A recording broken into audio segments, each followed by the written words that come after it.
Hello, everyone, and welcome to the final game of the first half of this Northwoods League season. It's the Wausau Woodchucks and the Lakeshore Chinooks for the second game of a two-game set here in Mequon, Wisconsin. Will Charlton here with you tonight on the Woodchucks Baseball Network. Happy you're joining us on this Monday evening, as the Woodchucks looking to end the first half on a positive note after being eliminated from first half title contention last night with a win by Wisconsin Rapids and a loss to the Chinooks 7-6. The Woodchucks fell, had a 6-4 lead into the sixth inning of the game, and Lakeshore would add one in the sixth and two in the eighth to propel themselves over the Woodchucks and improve to 3-2 this season.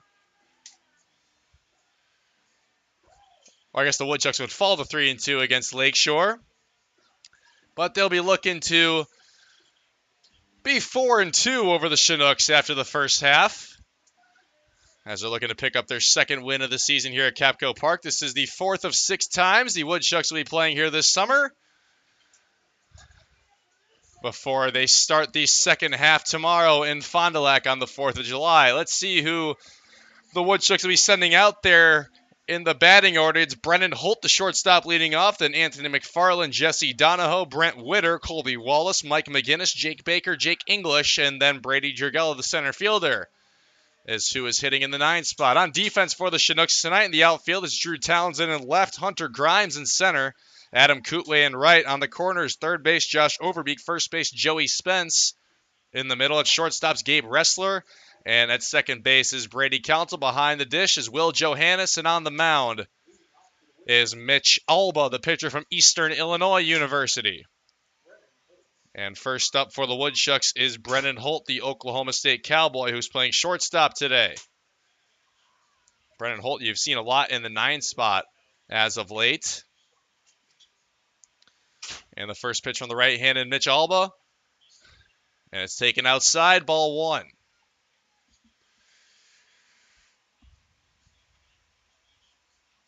Brennan Holt playing in his 14th game, making his 13th start for the Woodchucks, batting .167. As he takes high fastball for ball 2. He has 6 hits on the season, 4 RBIs, 9 walks, 9 runs, 5 stolen bases, including reaching base 3 different times yesterday, including a hit, which he had a single in the third. 2-0, swung into right field by Holt. And there to make the grab for out number 1 is Adam Kootway, as Holt is down. And the Woodchucks leadoff man does not reach base, which brings up Anthony McFarland, the Cal Riverside product.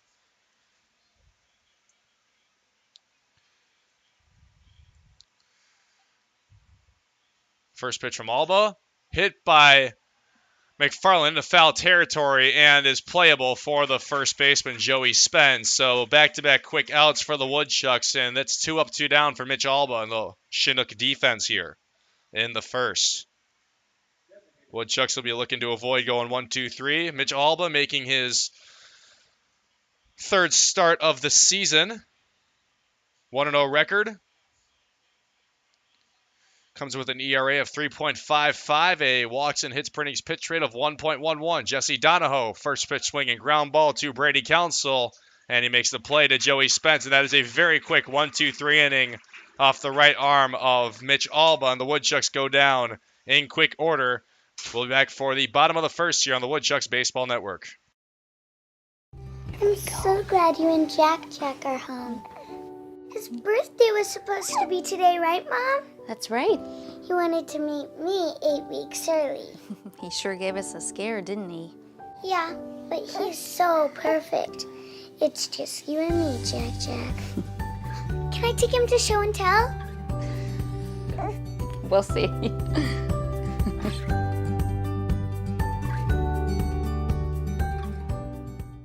The savings are heating up this summer at Cellcom. Save up to $300 on the top phones from our most iconic brands. Plus, save $150 on all connected tablets, smartwatches, and cameras. Keep kids busy this summer with a tablet, track your steps with a smartwatch, or monitor your cabin with a camera. Now, unlimited data is more affordable than ever with our single unlimited plan. Offering unlimited data for only $29.95 per month for just one line. Visit Cellcom.com/save for details.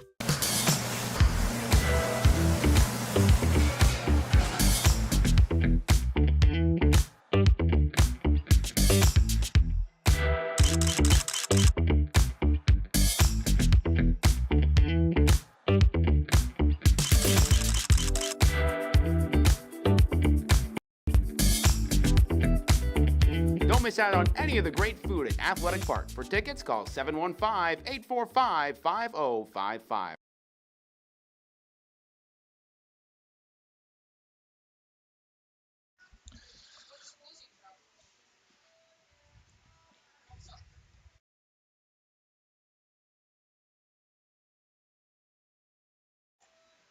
And the Woodchucks back out there on defense for the first time tonight. Let's see who's out there in the outfield. In left, it's Colby Wallace. Center, Brady Jurgella. Right, Jake Baker. On the corners, third base is Anthony McFarland. And playing at first base today is Brent Witter, who was actually a late addition to the defensive lineup.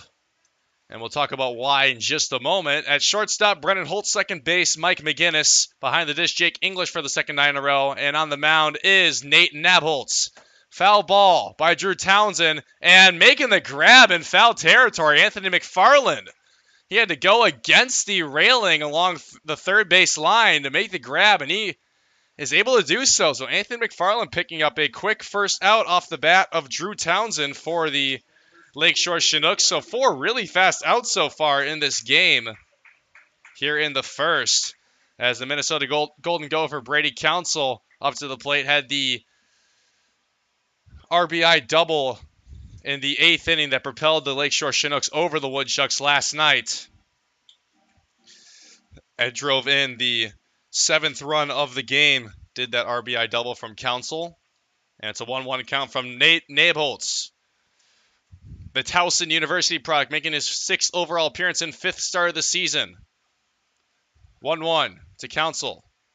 And his fastball misses just outside. According to field manager Brock Moss, he thinks he is the best strike thrower in the Woodchuck bullpen, as his fastball is very effective from the right-hander of Cressona, Pennsylvania. 2-1.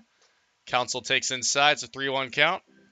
He has a 1-1 record, a 2.17 ERA, a .9 whip rate.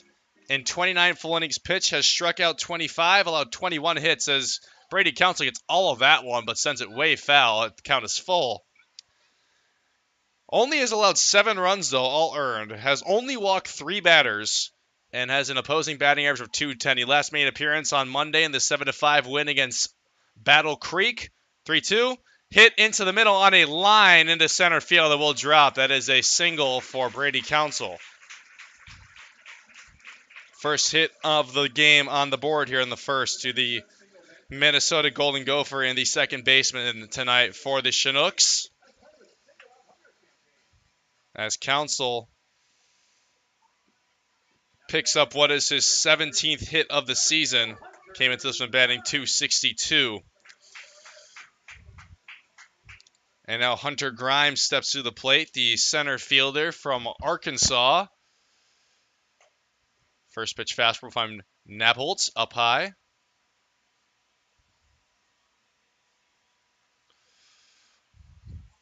Hunter Grimes.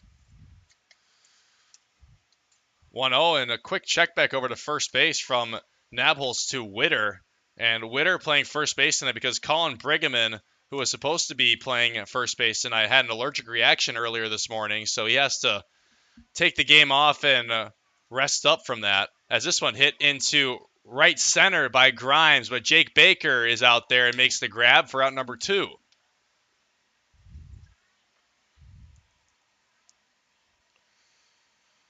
So even though there was a hit here in the first,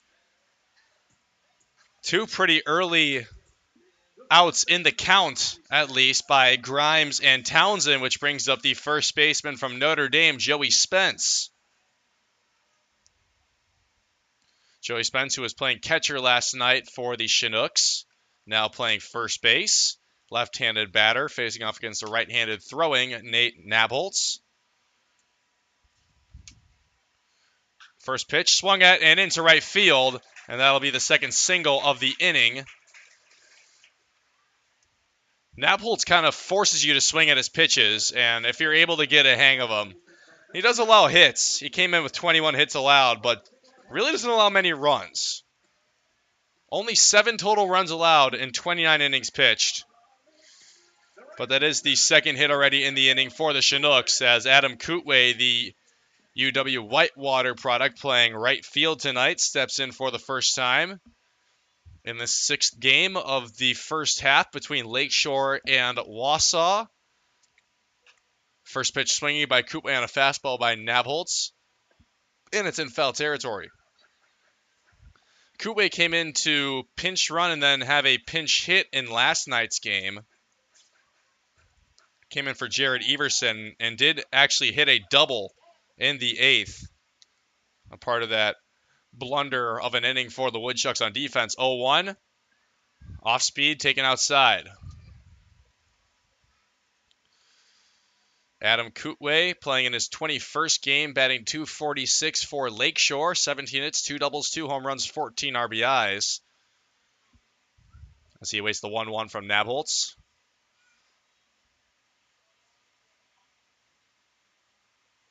Swing and a miss on a breaking ball. And both runners are going. And Nabholz misses this one into center field, and Lakeshore is going to score a run. Nabholz was not paying attention on the mound. And because of that, coming on home is Brady Council, and Joey Spence over to second base safely. Joey Spence should have been out at second base, but not the best throw from Nate Nabholz, and it escapes the glove of Mike McGinnis. So now it's a 1-2 count to Adam Kootway. That one misses outside on an off-speed.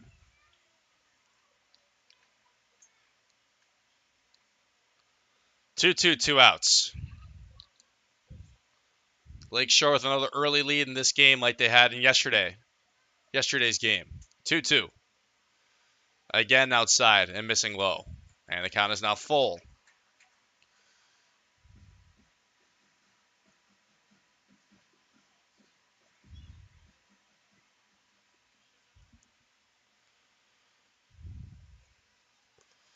Payoff.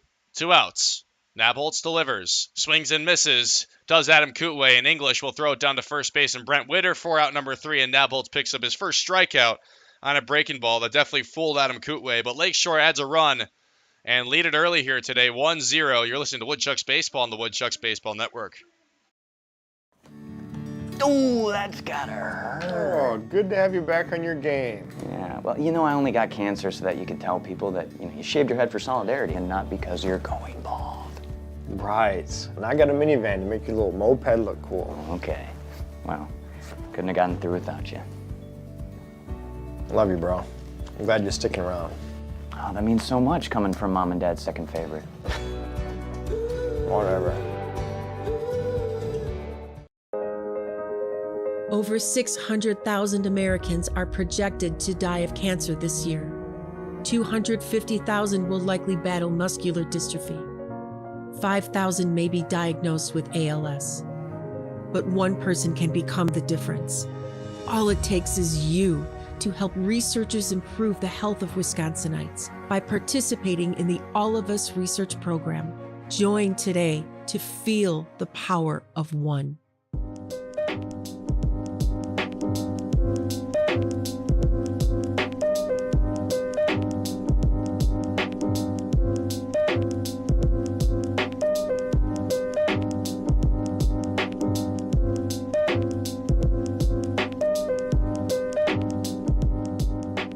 To buy your own Woodchucks merchandise, visit the Woodshed at Athletic Park, or you can visit our website, www.woodchucks.com.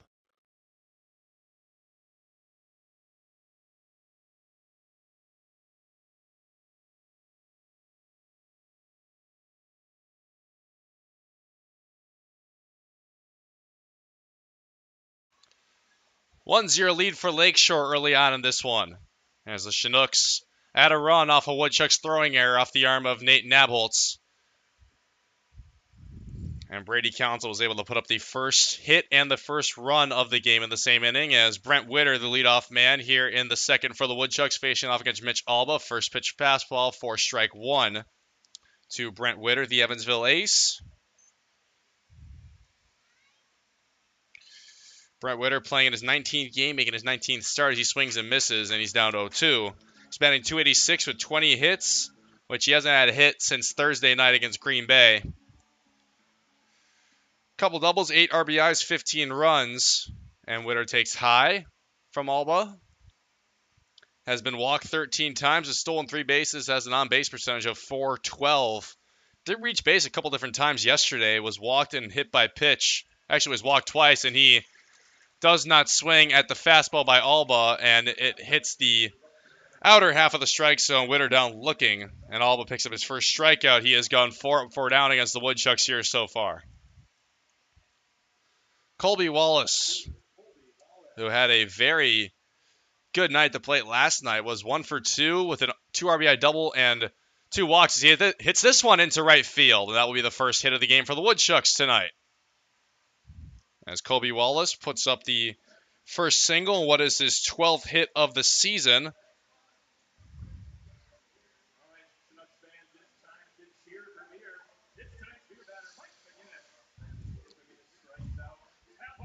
But 8 of his 12 hits, funny enough, are for extra bases. He had 7 doubles. The double he had last night was his 7th of the season. He also picked up RBIs 4 and 5 with that double. As he's facing off against Mike McGinnis, who hits this one into right field. And on a line played for Adam Kootway.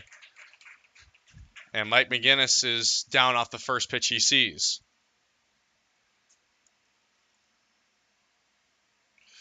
So now 2 outs here in the second, and Colby Wallace looking to avoid being stranded at first base. As Jake Baker, the Kansas Jayhawk, will come to the plate for the first time now. The 7-hitter from the University of Kansas.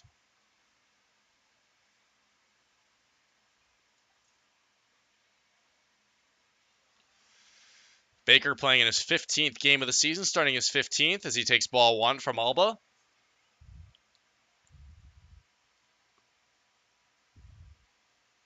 (1-0).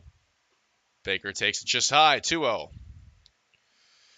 Jake Baker, 11 hits, 1 double, 1 home run, 6 RBIs, 8 runs, 13 walks, .450 on base percentage, and has reached base in 13 of 14 games played. Last night was the first time all season he had not reached base, as he was 0 for 5, including being the final out of the game, or the second to last out of the game.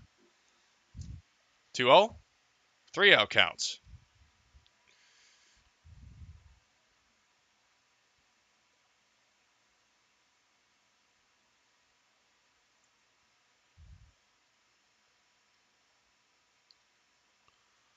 The 3-0.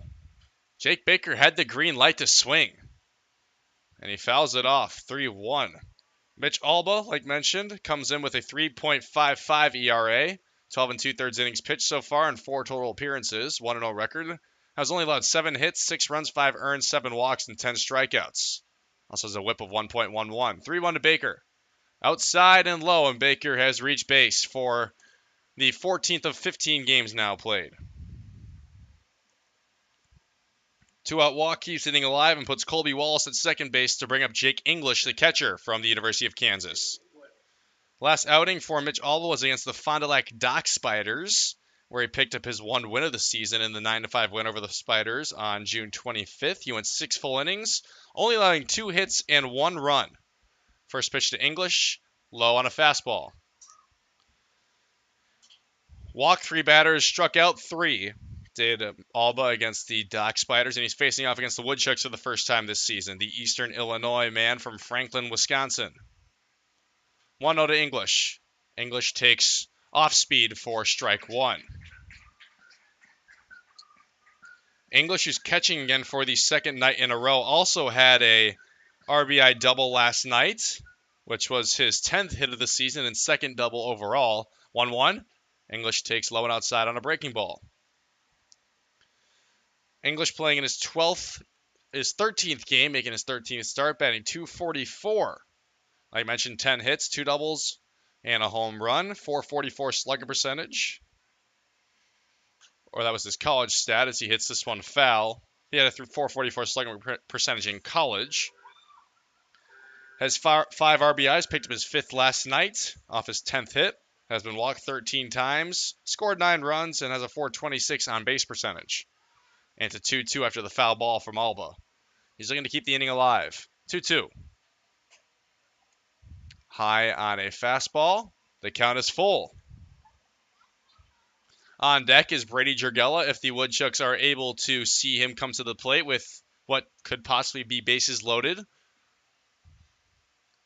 Payoff, as Alba will step off the bag, but will throw it over to second base to Counsell, who is covering the bag for Colby Wallace, but just to avoid the disengagement, I suppose.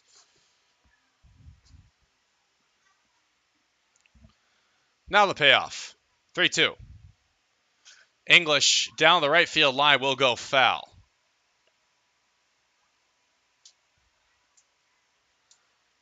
Both runners will return to their bags they were just at. And we will try the 3-2 once again.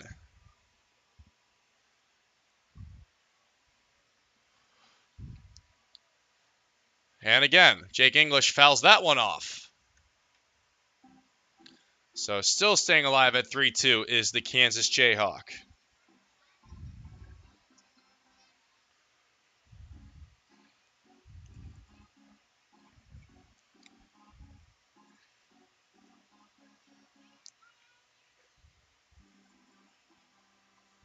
Mitch Alba, who played for the Green Bay Rockers a summer ago, as Jake English pops this one in the infield, and Joey Spence catches it for out number 3. Woodchucks strand 2 runners and do not add a run. It's still 1-0 Lakeshore after an inning and a half here at Capco Park on the Woodchucks Baseball Network.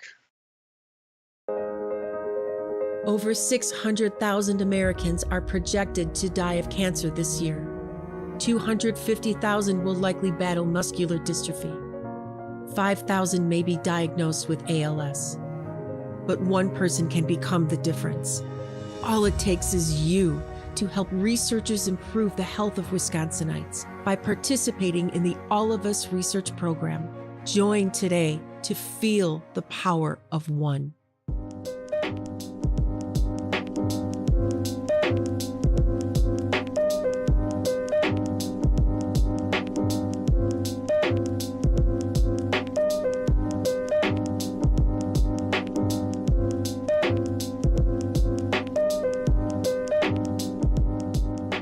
To buy your own Woodchucks merchandise, visit the Woodshed at Athletic Park, or you can visit our website, www.woodchucks.com. I'm so glad you and Jack are home. His birthday was supposed to be today, right, Mom? That's right. He wanted to meet me 8 weeks early. He sure gave us a scare, didn't he? Yeah, but he's so perfect. It's just you and me, Jack. Can I take him to show and tell? We'll see.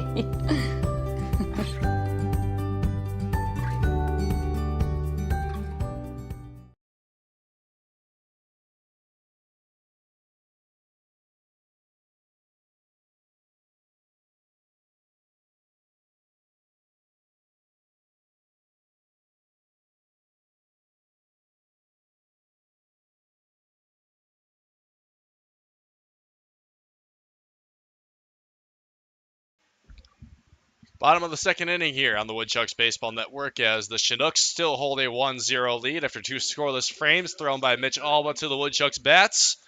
And the Chinooks will be going 6-7-8 here in the second, starting with the Cisco College product, Josh Overbeek, playing third base again tonight like he was last night, facing off against Nate Nabholz. And fastball by Nabholz and just a bit inside for ball 1. And the 1-0 to Overbeek misses low. Overbeek in last night's game against the Woodchucks had a single and a hit by pitch, part of a 1-for-3 effort. 2-0. Misses for ball 3 from Nabholz. Overbeek also scored a run last night in the 7-6 win for Lakeshore. 3-0 from Nabholz. Fastball for strike 1.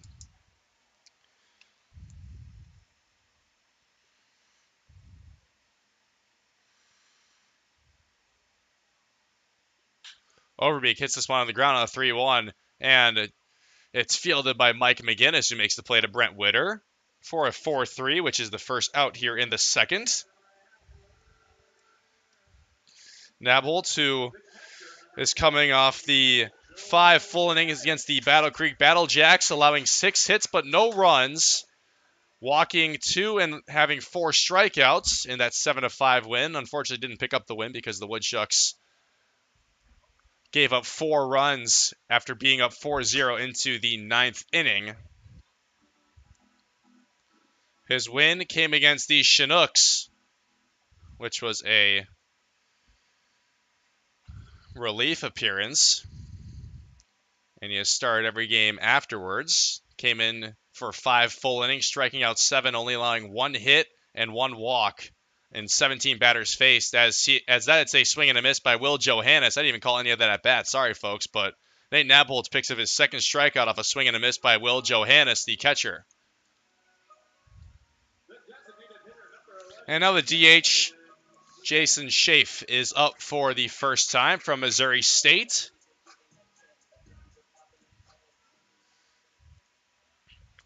But Nabholz facing off against the Lakeshore Chinooks for the second time this season. Had a good amount of success against them the first time around. He's already allowed more hits than he did a whole first outing, the whole first 5 at Athletic Park. The Towson product facing off against the Missouri State man, Jason Schaaf. 1-0.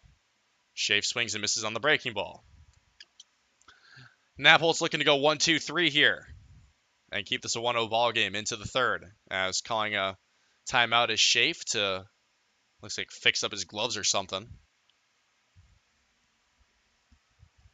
Schaaf, who's also listed as a pitcher on the roster of the Chinooks, only making his third appearance hitting-wise this season, but he comes in batting 1 for 5, and that 1 hit was a double. A 3 RBI double at that. 1-2, 2 outs. Outside on the fastball, make it a 2-2 count. He's also been walked 1 time.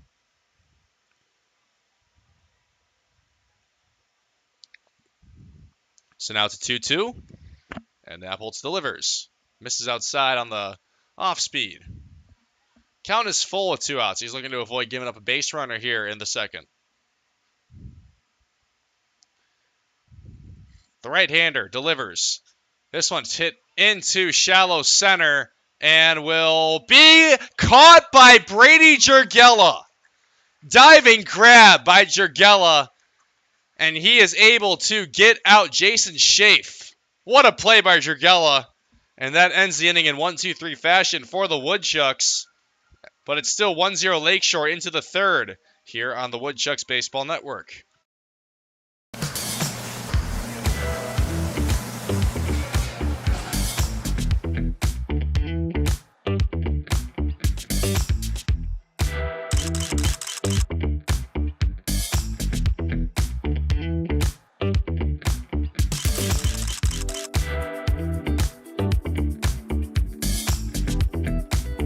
Don't miss out on any of the great food at Athletic Park. For tickets, call 715-845-5055.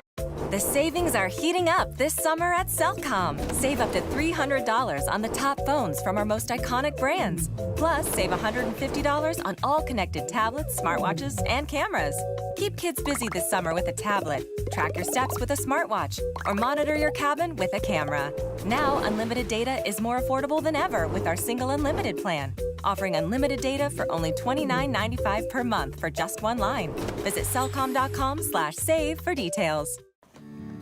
Ooh, that's gotta hurt. Oh, good to have you back on your game. Yeah, well, I only got cancer so that you could tell people that, you shaved your head for solidarity and not because you're going bald. Right. And I got a minivan to make your little moped look cool. Okay. Well, couldn't have gotten through without you. Love you, bro. I'm glad you're sticking around. Oh, that means so much coming from Mom and Dad's second favorite. Whatever.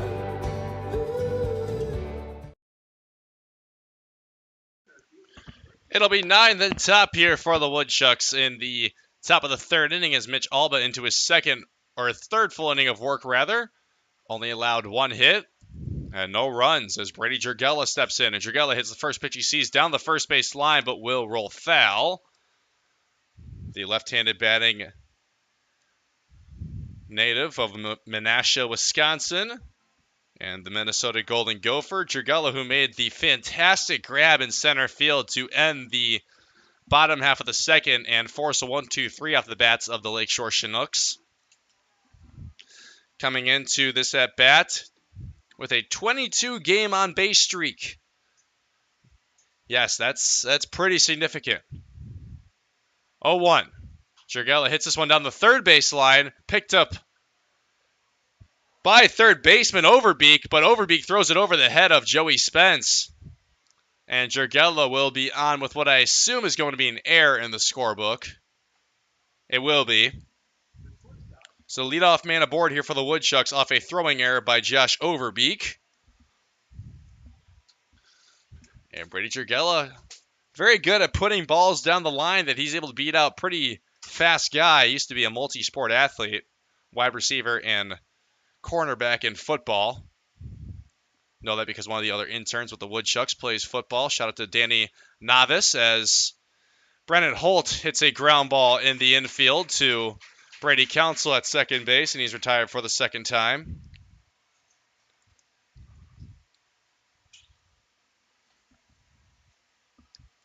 But that advances Jurgella over to second off the fact that the ground ball was too softly hit to be a double play ball. So Brennan Holt essentially sacrificing Jurgella over to second, and runner in scoring position now for the heart of the order for the Woodchucks tonight. And here's Anthony McFarland, the third baseman from Cal Riverside, who's playing in his fourth overall game, batting .267 with 4 hits and RBI. 0-1. McFarland in the air and foul. And Joey Spence retires McFarland for the second time, just on that exact same fashion. He did the exact same thing in his first at-bat, flying out in foul territory. And he does the exact same thing there. I think Spence quite literally caught in the exact same place he caught the first one too.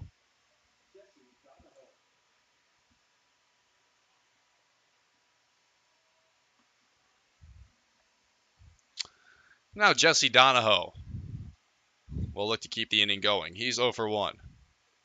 Donahoe swings and misses.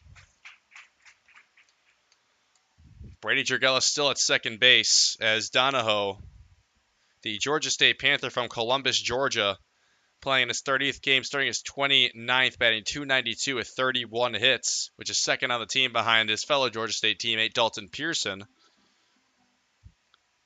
Donahoe has 6 doubles, 2 triples, 2 home runs, 20 RBIs. In fact, one of his 2 triples were hit right here at Capco Park. 1-1 from Alba, taken just outside on an off-speed pitch. Donahoe's also hit a couple of home runs, has 20 RBIs, 17 runs, 19 walks, which is most on the team. Has stolen 1 base and has a .443 slugging percentage. Also on a 15-game on-base streak. 2-1. Donahoe takes it low, 3-1, as he's looking to extend the inning and put up Brent Witter to the plate.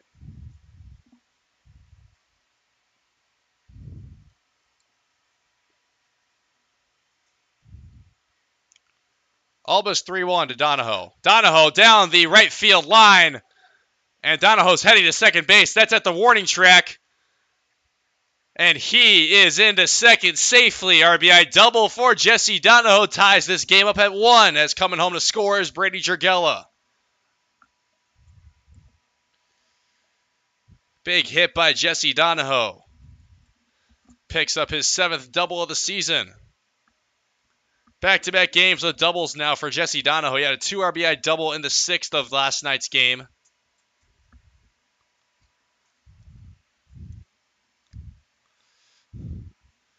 And now Brent Witter comes to the plate with Donahoe at second. Witter takes first pitch breaking ball for strike 1 from Alba, the right-handed batting Evansville ace. With Jesse Donahoe at second. 0-1. Witter takes it low in the turf here at Moonlight Grand Field at Capco Park. Lake Michigan right in the background of right field here as we are right along the Lakeshore. Very appropriate name for this baseball team. 1-1. Witter takes it low again. And the breaking ball makes it a 2-1 count between Alba and Witter. Witter, who struck out looking in his first at-bat, was the first and only strikeout of the game so far for Mitch Alba. 2-1. Witter swings at an elevated fastball and misses, and the count is 2-2. Witter, like mentioned, hasn't had a hit since he went 4 for 5 against Green Bay last Thursday in the 14-0 win over the Rockers. 2-2. Witter on the ground over to Overbeek, and he will complete the play to Joey Spence for out number 3. But Jesse Donahoe's RBI double ties us up at 1 here through 2.5. And the Chinooks will look to answer when we return on the Woodchucks Baseball Network. I'm so glad you and Jack are home. His birthday was supposed to be today, right, Mom? That's right. He wanted to meet me 8 weeks early. He sure gave us a scare, didn't he? Yeah, but he's so perfect. It's just you and me, Jack. Can I take him to show and tell? We'll see.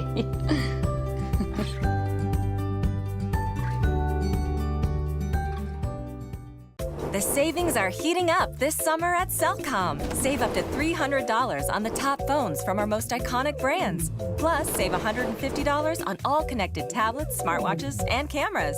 Keep kids busy this summer with a tablet, track your steps with a smartwatch, or monitor your cabin with a camera.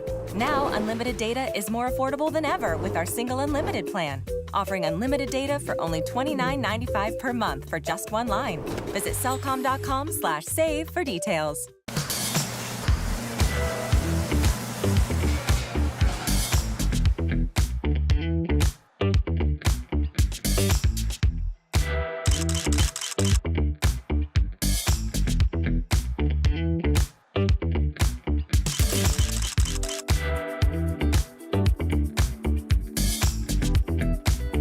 Don't miss out on any of the great food at Athletic Park. For tickets, call 715-845-5055.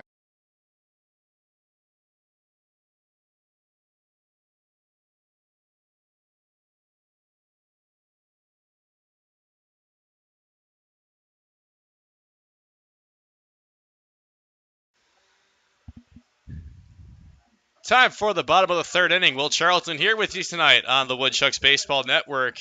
As even though the Woodchucks are eliminated from contention in the Great Lakes West, we figure I might as well keep you updated. As Wisconsin Rapids, all they need to do is win tonight, but they are currently trailing to the Fond du Lac Dock Spiders 3-1 in the top of the fourth inning at Witter Field. So we'll keep you updated throughout that game how that one progresses. As if Fond du Lac takes down Wisconsin Rapids and Green Bay defeats Madison, which they're tied up at 1 right now, or Green Bay's actually up 3-1 over the Madison Mowers in the top of the 7th. So we will keep you updated throughout that. As if Green Bay wins and Wisconsin Rapids loses, Green Bay will be the first half champ in the Great Lakes West. But it's an 0-2 count between Nate Nabholz and Gabe Ressler, the 9-hitter from Madison College. Ressler on the ground over to Brennan Holt. 6-3 out number 1.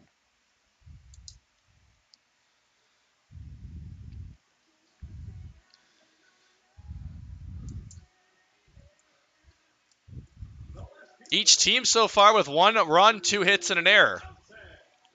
Pretty even, if I could say so myself, to this point.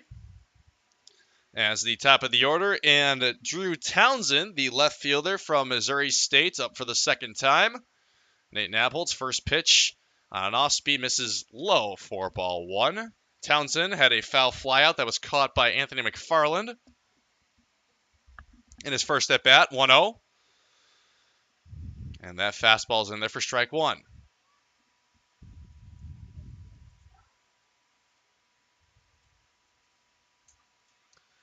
1-1, 1 out to Townsend. And the changeup once again in there for strike 2. Nabholz looking to go 2 up, 2 down here in the third. And the 1-2 to Townsend. Just inside, went back to the changeup. Really working the changeup so far in this at-bat is Nate Nabholz. 2-2. Again. But he misses inside and low. It's a 3-2 count to Townsend.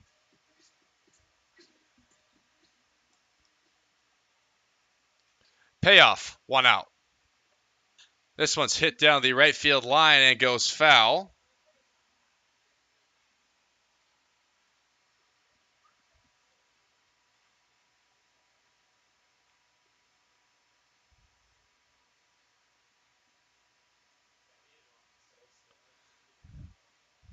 And Townsend will look to be the first base runner aboard of the inning for the Chinooks. Hits this one in the air into shallow left field. Colby Wallace is coming up for it and makes the grab, out number 2 in the third. And Townsend down for the second time. And now looking to keep the inning alive will be Brady Council, who's 1 for 1. Was 0 for 4 in the game before he hit the RBI double that gave Lakeshore the winning run of the night. Which, at that point, that's all that matters. Doesn't matter how you did in those at-bats prior. If you come through in the clutch, that's all you need to do. And he did for the Chinooks last night, as they were able to eliminate the Woodchucks from first half contention. 1-0 to Council from Nabholz. Misses outside of the fastball.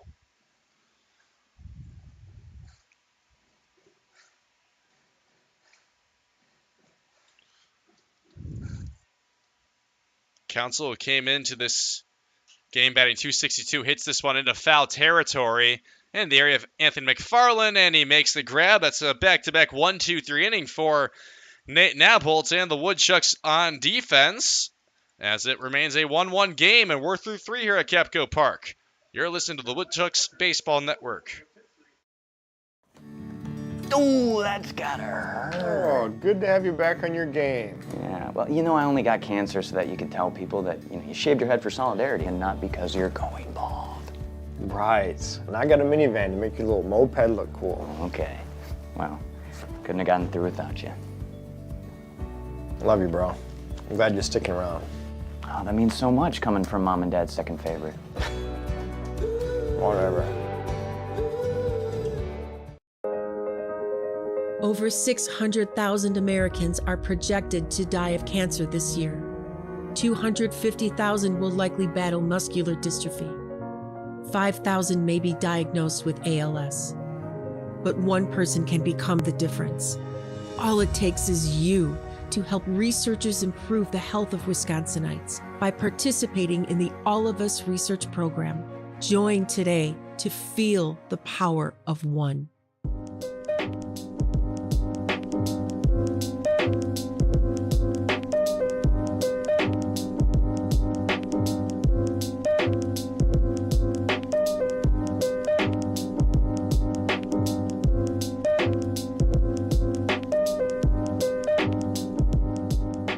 To buy your own Woodchucks merchandise, visit the Woodshed at Athletic Park, or you can visit our website, www.woodchucks.com.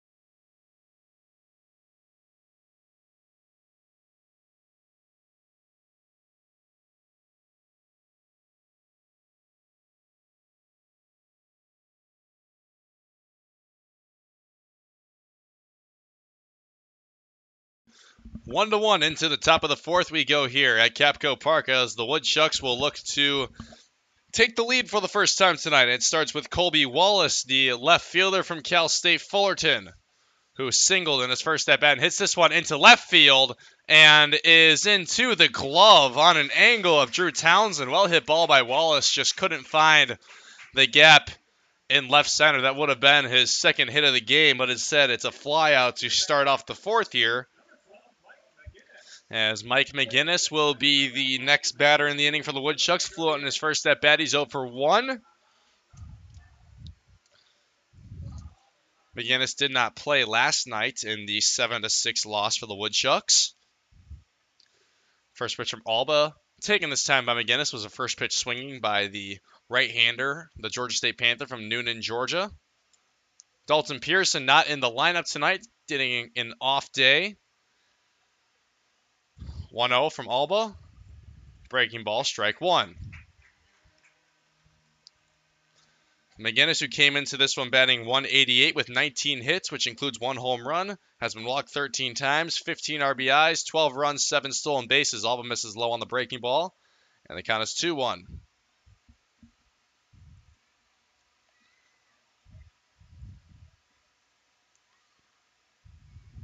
And Alba. This one's hit into right field again by McGinnis and will drop. Mike McGinnis picks up his 20th hit of the season. And it comes with one out here in the fourth. Went that way in his flyout and now is able to get this one to drop. And Mike McGinnis, who is the beer batter here tonight, was the beer batter against Fond du Lac on, that would be Saturday. And did not allow any free beers. Didn't strike out in that game. And so far hasn't struck out yet. He's 1 for 2 now. As Jake Baker hits this one on the ground past the glove of Joey Spence, but covering the bag to get the out is Alba. And Brady Council throws it to him. So that's a 4-1 ground out. Not some of you hear every day.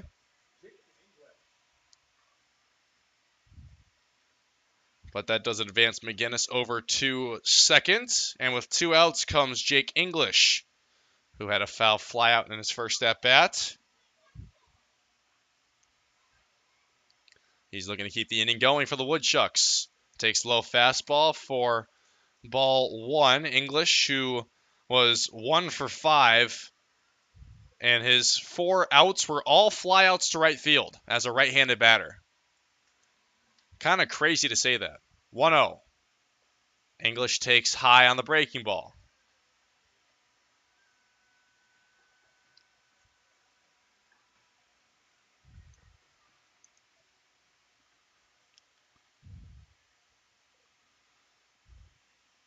Two to English. And Alba gets it in there on the low outside corner for strike 1. Like mentioned, final game of the first half of the regular season. The Chinooks come in with a 14-19 record. The Woodchucks with a 19-15 record. Mike McGinnis off to third base, and he will slide in safely. He is thrown out, and that will be the final out of the inning. Not the greatest jump on it, and Jake English will be the leadoff man in the 5th, as the Woodchucks do not add a run. And a runner is not left stranded at least, but it's still 1-1 as we head into the bottom of the 4th here on the Woodchucks Baseball Network.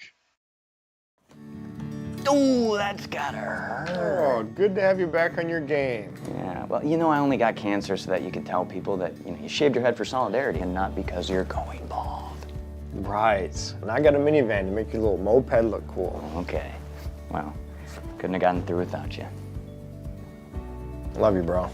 I'm glad you're sticking around. Oh, that means so much coming from Mom and Dad's second favorite. Whatever. Over 600,000 Americans are projected to die of cancer this year.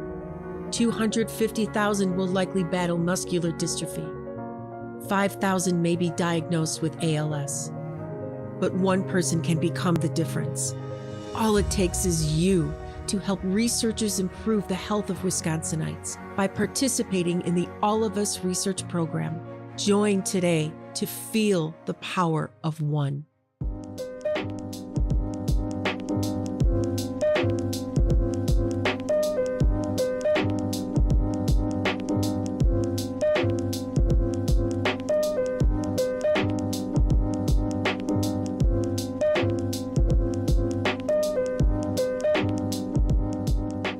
To buy your own Woodchucks merchandise, visit the Woodshed at Athletic Park, or you can visit our website, www.woodchucks.com.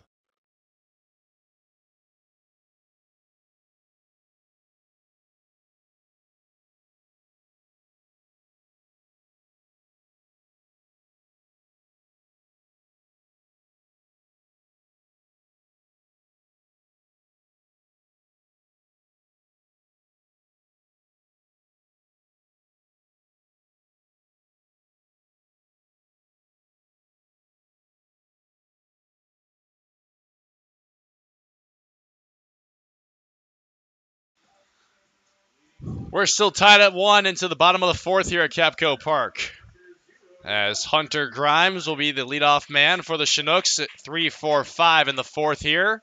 The Arkansas Razorback, Hunter Grimes, was already 0 for 1, but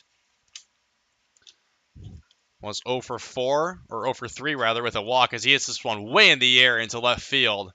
And Colby Wallace will watch it drop into his glove for out number 1. 2 flyouts is how Hunter Grimes' day has started out. And that is a quick out here in the 4th for the Woodchucks. And Nate Nabholz is now retired. The last 8 batters faced.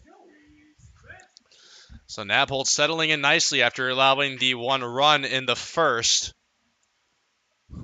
And Joey Spence, the first baseman from Notre Dame, up for the 2nd time. He has 1 of 2 singles on, or 1 of 2 hits. I guess 1 of 2 singles is also the correct thing to say unintentionally, as there's 2 hits on the board for the Chinooks tonight. And he swings and misses at the pitch by Nabholz. 1-1 counts with 1 out to Spence. And Spence on the ground, right back to Nate Nabholz, and he will tag him out himself on the base path. So your second out here in the 4th is a 1 unassisted.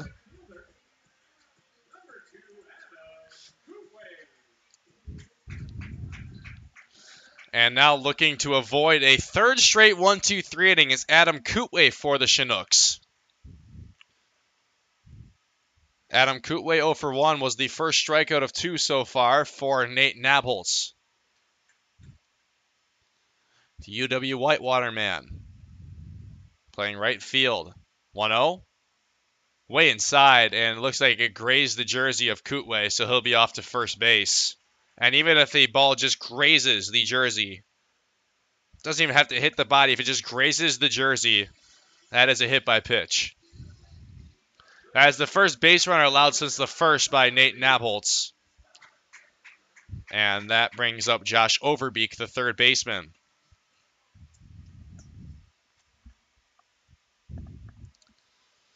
Oh for 1 is Overbeek, ground into a 4-3 in his first at bat, and he fouls off the first pitch he sees down the left field line. It will go foul.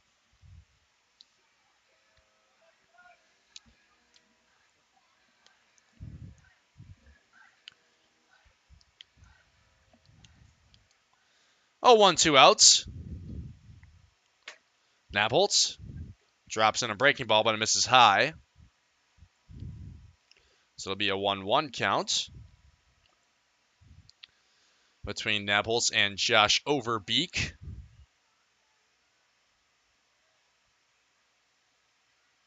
A pitch, grounded right back to Nabholz, and he will chuck it over to Brent Witter at first base for a 1-3 ground out, and that ends the 4th inning. Nabholz allows a base runner hit by pitch, but that's it. And we are notched up at 1-1 in this pitcher's duel so far between Alba and Nabholz. Woodchucks will be back up to bat when we come back for the bottom of the 5th here on the Woodchucks Baseball Network. Over 600,000 Americans are projected to die of cancer this year. 250,000 will likely battle muscular dystrophy. 5,000 may be diagnosed with ALS. But 1 person can become the difference. All it takes is you to help researchers improve the health of Wisconsinites by participating in the All of Us research program. Join today to feel the power of 1.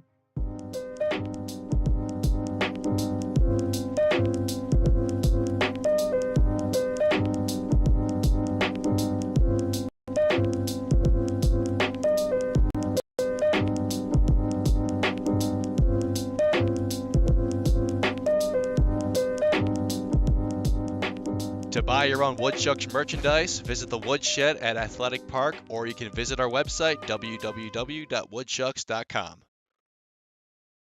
I'm so glad you and Jack are home. His birthday was supposed to be today, right, Mom? That's right. He wanted to meet me 8 weeks early. He sure gave us a scare, didn't he? Yeah, but he's so perfect. It's just you and me, Jack. Can I take him to show and tell? We'll see.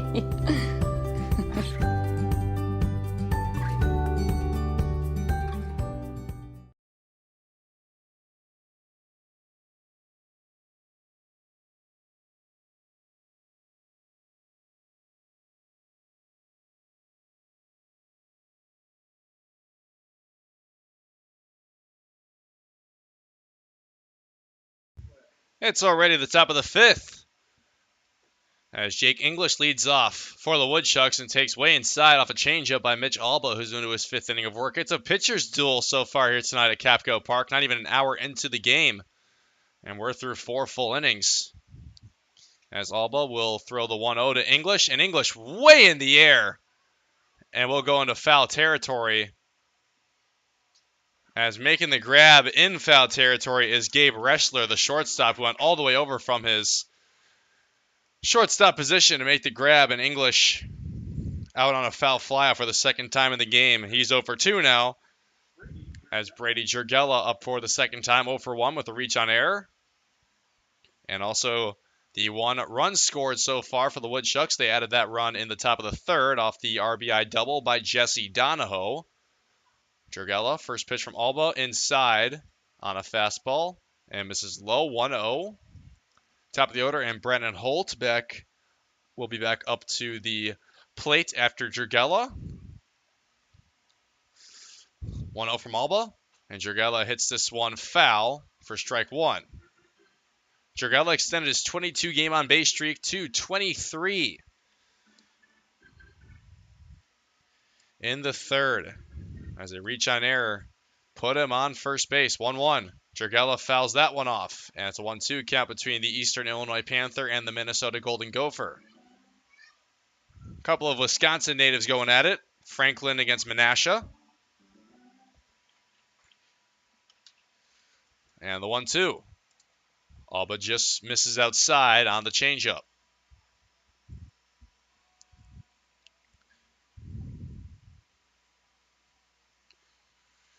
Brady Jurgella, the center fielder tonight, hits this one up the middle and will be stopped by Gabe Reschler, but that will be a hit for Jurgella, as that was heading up to center field. Was not stopped by Mitch Alba on the pitching mound, and the Woodchucks pick up their 4th hit of the game. Jurgella on for the 2nd time, and he picks up his 26th hit of the season. And now the top of the order, and Brennan Holt up for the 3rd time. Here in the top of the 5th, Holt 0 for 2, as he will look to get on base for the first time and move over Jurgella, as Jurgella was off to 2nd on a steal. He has 12 stolen bases on the season. Very fast guy. But the first pitch fouled off by Holt, and Jurgella will have to stay at first for now.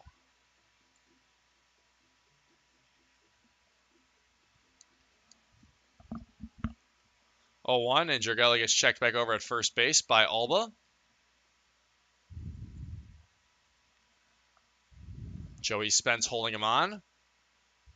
0-1 to Brennan Holt, the Oklahoma State Cowboy. And that one taken high. Brennan Holt, the Baton Rouge, Louisiana native who transferred to Oklahoma State from LSU. Just finished up his redshirt freshman season with the Oklahoma State Cowboys, where he played in 34 games, started 9. 1-1. Outside. That looked like it could have been like a pitch out type of throw, as they are more than expecting Jurgella to steal at some point, or try to. He loves to steal. Very aggressive base runner is Brady Jurgella. 2-1. And he gets checked back over at first base again, but nothing doing.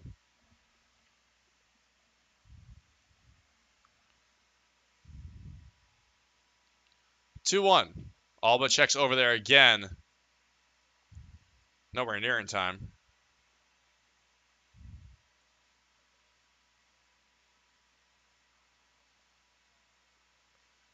Jurgella, as Brennan Holt tried to put a bunt down. Good idea. But now the count's 2-2, so we cannot put a bunt down. As if you're unaware, if you foul off a bunt, you're out on it when you have 2 strikes. The 2-2 from Alba to Holt. Holt hits this one into left center field and will drop out there. And it's headed back toward the warning track. That's going to be Brennan Holt's first extra base hit of the season. His 7th hit is his first double. And now runners are at Second and third for the Woodchucks here in the fifth as they're looking to take a lead now with Anthony McFarland coming to the plate. Brennan Holt, his first double as a Woodchuck. He only had one double at Oklahoma State, a part of 9 hits this past season. And he's now at second base. One out double here in the fifth, and Anthony McFarland will look to keep the offense going for the Woodchucks. He hits this one over to Gabe Ressler, who is going to throw it over to Overbeek at third base to tag out Brennan Holt, but Jurgella scores. And the Woodchucks take a lead of 2-1.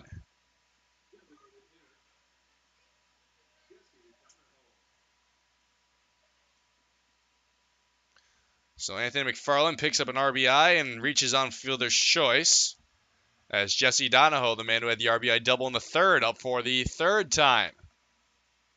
First pitch from Alba, swung and missed at by Donahoe on the changeup. The Georgia State Panther, who hit his 7th double in his last at-bat.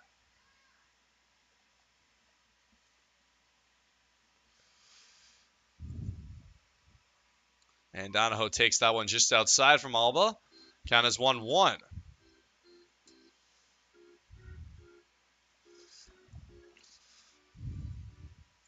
Last time out for Alba, only allowed 2 hits and 1 run. And now he's allowed 5 hits and 2 runs in this one.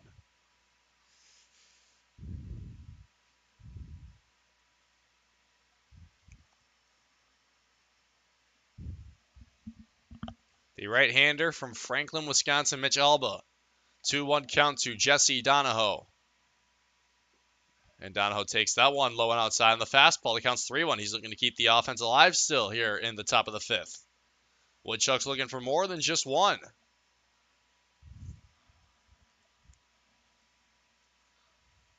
(3-1).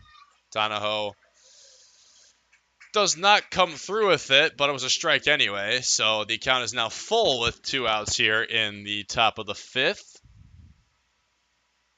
The Georgia State Panther, Jesse Donahoe, trying to keep it going. Payoff. And it's taken just outside. Donahoe reaches for the second time.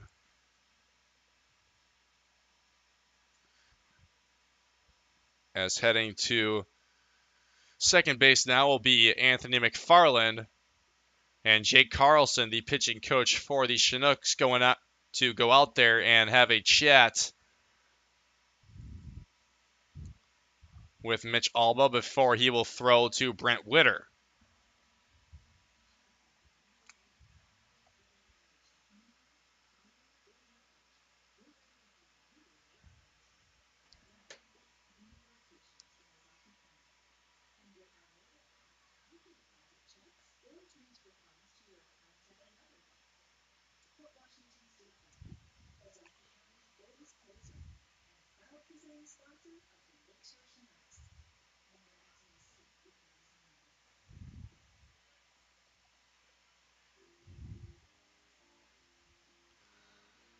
Jake Carlson will retreat back to the dugout as Brent Witter steps in for the third time. He's 0 for 2.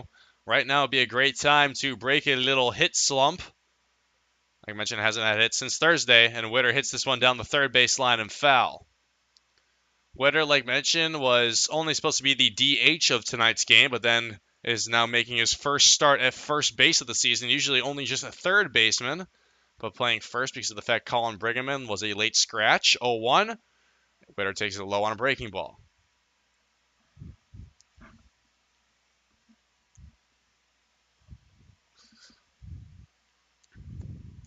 (1-1) to the Evansville ace, Brent Witter.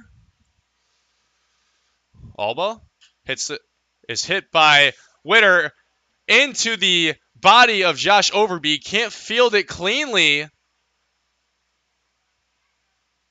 And that is going to be an error on Josh Overbeek, which now loads the bases, so Brent Witter reaches on error. As all Overbeek had to do was field it cleanly and step on the third base bag for the force out. But he was not able to do that and get it in his glove. And Brent Witter over at first base with bases loaded comes Colby Wallace, who was already 1 for 2. Alba, first pitch to Wallace, fastball, strike 1. Second error of the game on the board for the Chinooks. And the Woodchucks have bases loaded here in the 5th as Colby Wallace is going to try to break this thing open. The left-handed batter from Cal State Fullerton, Rancho Santa Margarita, California native.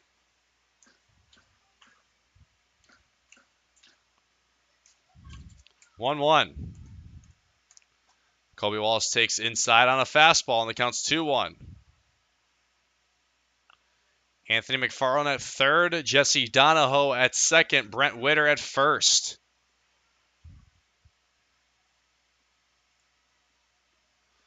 Colby Wallace looking to extend this Woodchucks lead.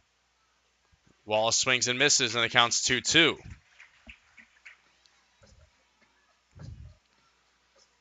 Woodchucks looking to avoid leading bases loaded stranded. 2-2 count here. And the top of the 5th with 2 outs. Alba to Wallace. Alba makes Wallace swing and miss. And he picks up a big second strikeout of the game as Wallace down for the second time. And the Woodchucks do leave bases loaded stranded. But the RBI by Anthony McFarland scores Brady Jurgella. And the Woodchucks up 2-1 after the top of the 5th here. We'll be back for the bottom of the 5th on the Woodchucks Baseball Network.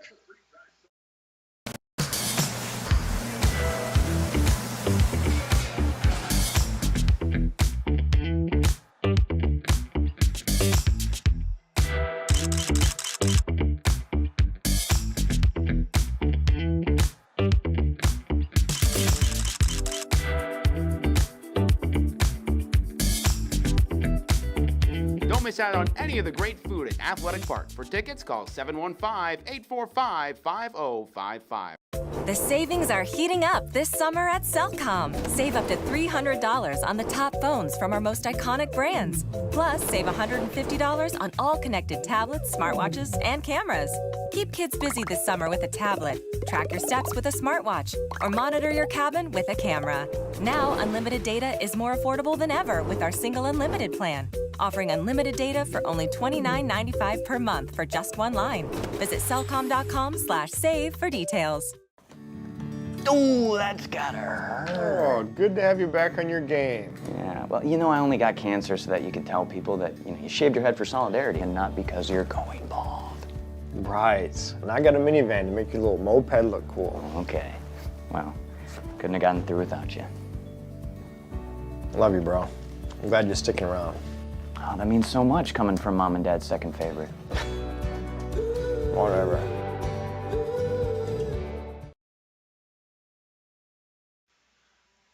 Nate Napoltz into inning number 5 of work after only allowing 1 base runner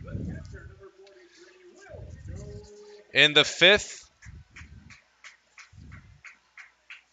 And it was off a hit by pitch. Hasn't allowed a hit since the 1st. As retired 10 of the last 11 batters faced. Napoltz really settling in nicely here. 0-1 to Johannes. Make that 0-2 on the off speed. Johannes struck out swinging his first at bat, one of 3 strikeouts, or 2 rather, for Nate Napoltz so far. And Napoltz, the 0-2 to Johannes. Johannes into right field on a line into right center, and he's off to second base. Aggressive pitch on the 0-2 by Napoltz, and that is a standing up leadoff double for Johannes. First hit of the game for the Chinooks since the 1st. And Johannes,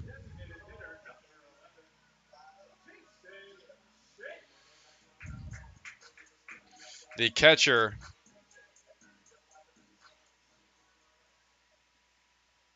who came into this game batting 180, picks up his 3rd double there.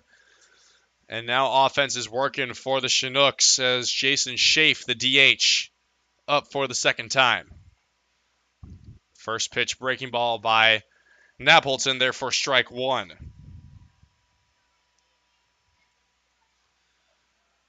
Schaaf flew out to center field in his first at-bat. And the 0-1 from Napoltz. High fastball, ball one.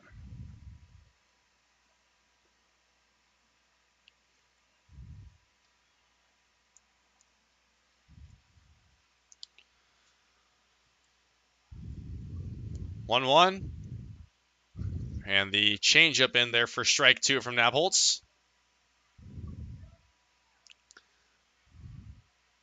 Looking for the first out of the inning here. Lakeshore trying to answer the one-run score by the Woodchucks in the top half of the fifth. 1-2. That one just misses high on the changeup.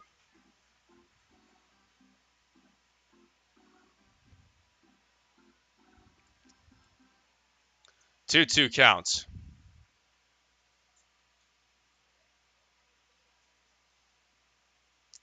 Nabholz, swing and a miss by Schaaf, and Nabholz picks up his third strikeout of the game.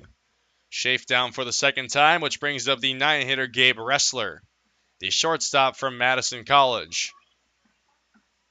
Ground into a 6-3 in his first at-bat. Came into this one batting .293 with 22 hits, 5 doubles, 13 RBIs. Has been walked 7 times on the season, scored 11 runs. So having a pretty solid season at the plate coming into this game is Ressler. Now in his 21st game as he hits this one into right field. And that's got potential to tie the game up as Jake Baker's going to make a long throw home. And it's a single for Ressler that ends up at second because of the fact that the throw home from Baker was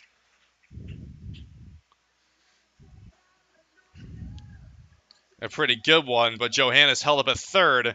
Runners now at second and third for the Chinooks here in the fifth, and they are looking to tie or take the lead here. As the top of the order, and Drew Townsend steps to the plate. Townsend 0 for 2. Foul fly out and a fly out. First pitch from Nabholz to the left-handed batting Drew Townsend, the Missouri State man.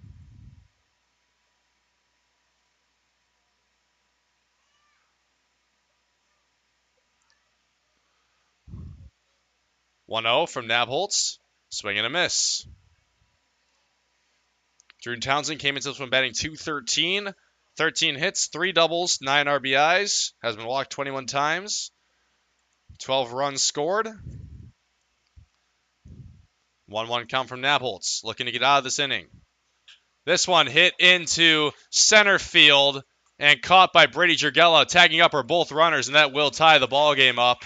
RBI sac fly by Drew Townsend. Amber notched up at 2.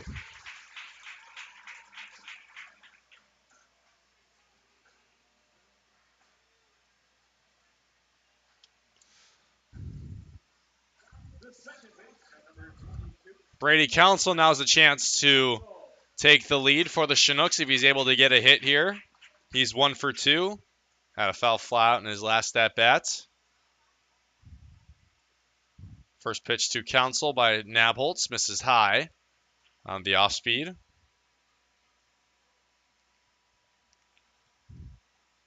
Council also has scored a run. As that one gets away from Anthony McFarland at third base on the check over by Nabholz, and coming in easily to score is Gabe Ressler. That is just not ideal at all. Lakeshore retakes the lead here. Anthony McFarland just kind of fell down at third base, trying to get back to the bag. Ressler got a huge lead at third base, and he might have been out on the throwback by Nabholz. But McFarland falls and is not able to cleanly field the throw. And this one is hit into shallow center by Brady Council and is caught by Brennan Holt for out number 3 with the Lakeshore Chinooks retake the lead off an RBI sac fly by Drew Townsend, an error. And it's 3-2 heading into the 6th here on the Woodchucks Baseball Network. I'm so glad you and Jack are home. His birthday was supposed to be today, right, Mom? That's right. He wanted to meet me 8 weeks early. He sure gave us a scare, didn't he? Yeah, but he's so perfect. It's just you and me, Jack Jack. Can I take him to show and tell? We'll see.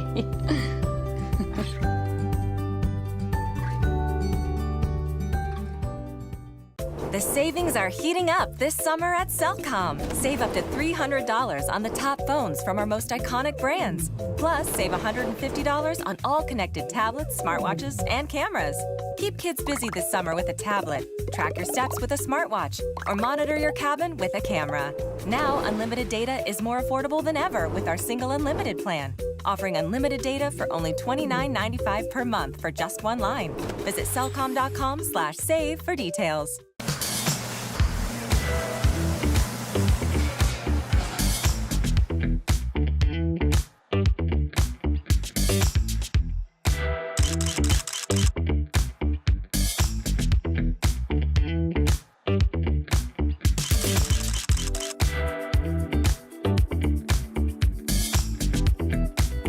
Don't miss out on any of the great food at Athletic Park. For tickets, call 715-845-5055.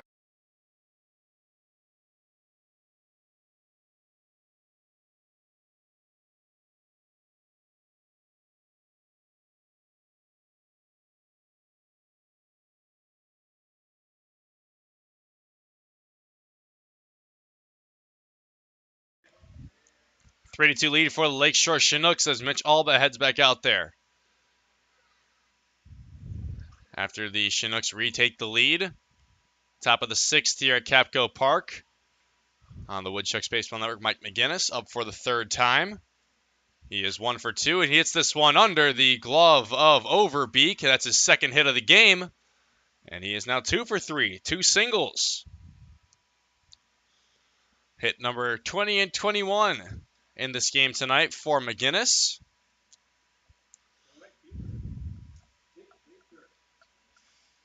As he starts this inning off well, the leadoff man aboard for the Woodchucks for just the second time in the game, as Jake Baker, 0 for 1 with a walk, up for the third time. And he takes first pitch low fastball from Alba. 1-0 count with McGinnis at first. And Jake Baker into right field. And that'll be back-to-back singles here to start off the sixth inning for Wausau. Good way to start it out for the Woodchucks.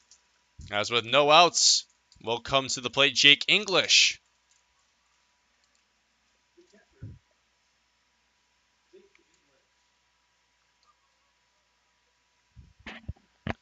Jake English, 0 for 2, is 1 for 7 in the series with that RBI double he hit yesterday, and another one of those can come at a great time for Wausau. English puts a bunt down, and it's a good one. And Jake English has beat out the throw. That was a great bunt by Jake English. As Mitch Alba and Will Johannes miscommunicated who would throw it over. And Jake English beats out the throw. So that is a bunt single. And the bases are loaded for Brady Jurgella. Jurgella, who is 1 for 2 with the reach on error and 2 runs. Another hit could come at a big time here. Bases loaded with no outs.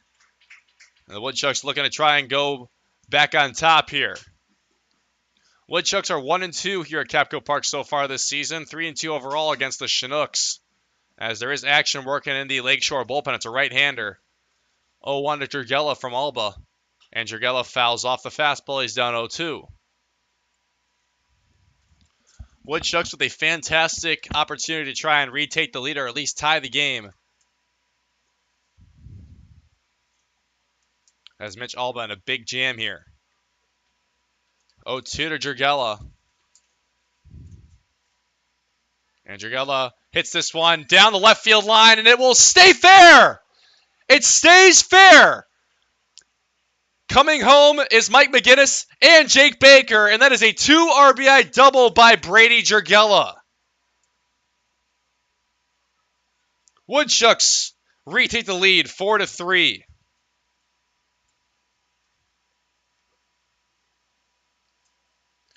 Still no outs.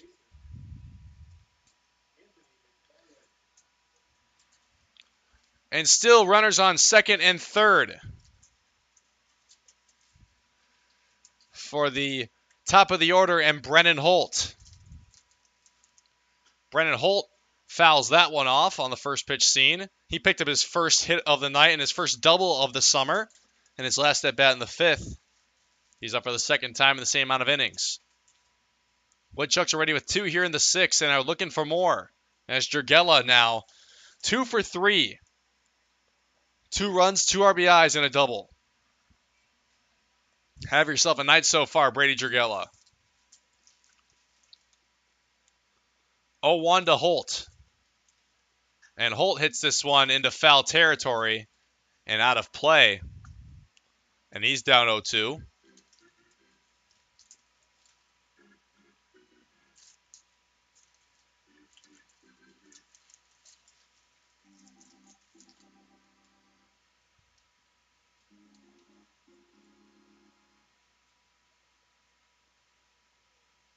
Oh, 2 once again to Holt. And he swings this one down the first base line. It stays, or we'll go foul.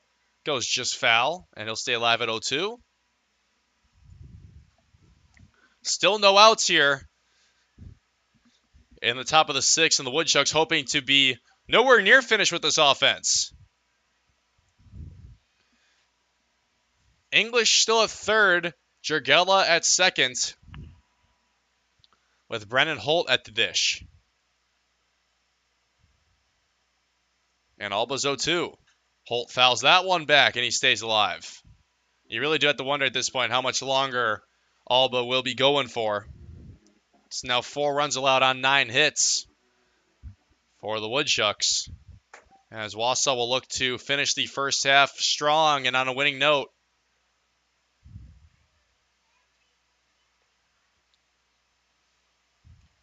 Oh, 2.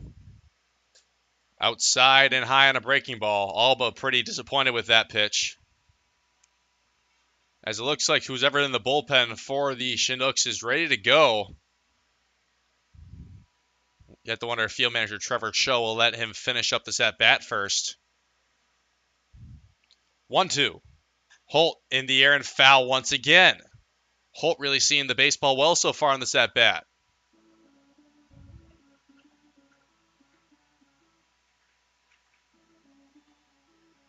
Lakeshore in black pants and the black tops with the blue outline and numbers. Woodchucks in their road grays with blue sleeves. 1-2 to Holt, low and inside. Make that a 2-2 count. Still no outs here in the top of the 6th.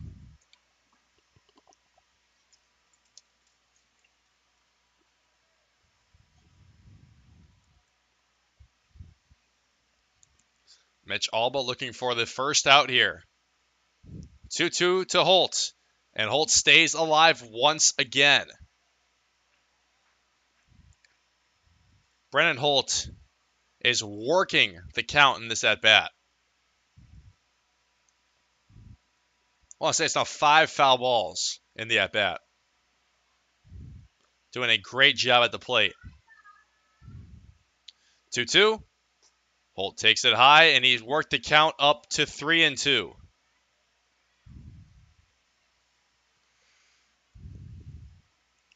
If he can get on base, this would be a phenomenal at-bat by Brennan Holt. The epitome of what staying alive can do for you if he's able to get on. 3-2. Holt down the first base line. That will score another run. He brings on home Jake English, but he's put out at first base on the ground ball to Joey Spence. But that is an RBI, and Brennan Holt has made this a 5-3 game, with Jurgella now at third base. As that looks like it's going to be it for Mitch Alba, and it is. Trevor Cho, the field manager, coming out to make a pitching change. And we'll introduce him when we return on the Woodchucks Baseball Network. Ooh, that's gotta hurt. Oh, good to have you back on your game. Yeah, well, I only got cancer so that you could tell people that, you shaved your head for solidarity and not because you're going bald. Right. And I got a minivan to make your little moped look cool. Okay. Well, couldn't have gotten through without you. Love you, bro. I'm glad you're sticking around. Oh, that means so much coming from Mom and Dad's second favorite. Whatever. Over 600,000 Americans are projected to die of cancer this year. 250,000 will likely battle muscular dystrophy. 5,000 may be diagnosed with ALS. But one person can become the difference. All it takes is you to help researchers improve the health of Wisconsinites by participating in the All of Us research program. Join today to feel the power of one.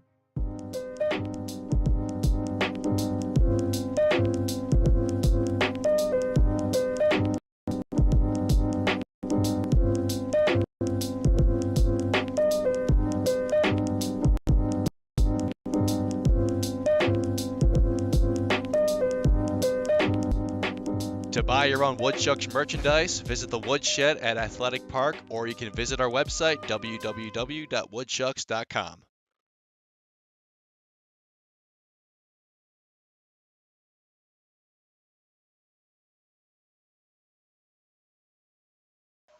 New pitcher in the game after 5 1/3 by Mitch Alba is Jason Schaaf, who is also DHing in this game tonight. Schaaf coming in for the fourth time, has gone 12 full innings with a 3.75 ERA, .311 opposing batting average, and a 1.5 walks and hits per innings pitched rate. And he's first facing off against Anthony McFarland. He's allowed 14 hits, 7 runs, 5 earned, has struck out 8 batters, and walked 4. 1-0 to McFarland with Jurgella at third. Make that 2-0.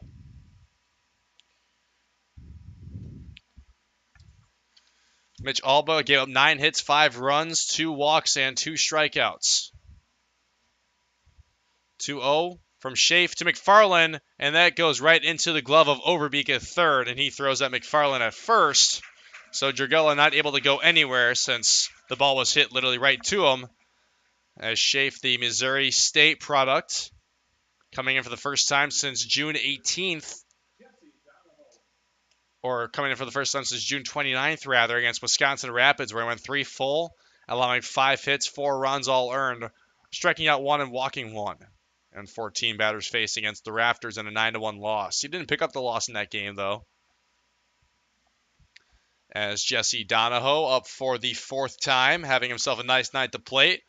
1 for 2 with the RBI double and a walk.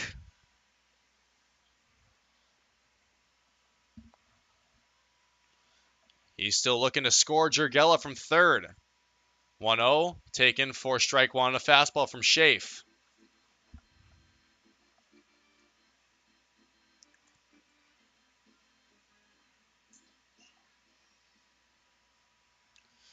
One outside to Jesse Donahoe, the Georgia State Panther. And Schaaf will be looking to come in and get the 2 outs he needs to against the Woodchucks to force the game into the bottom of the 6th. And his fastball misses low and outside for ball 3. Donahoe looking to reach base for the 3rd straight at bat. He already extended his 15-game on-base streak to 16. And Jurgella extended his 22 to 23. 3-1. Fastball, strike 2. No action in the Woodchucks bullpen, so they're going to stick with Nabholz into the 6th at least. And the payoff, 2 outs to Donahoe, taken outside, and Donahoe's been walked for the 2nd straight at bat. He's now reached for the 3rd time. Runners now in the corners with 2 outs for the Woodchucks. And Brent Witter stepping in for the 4th time. 0 for 3 with a reach on error.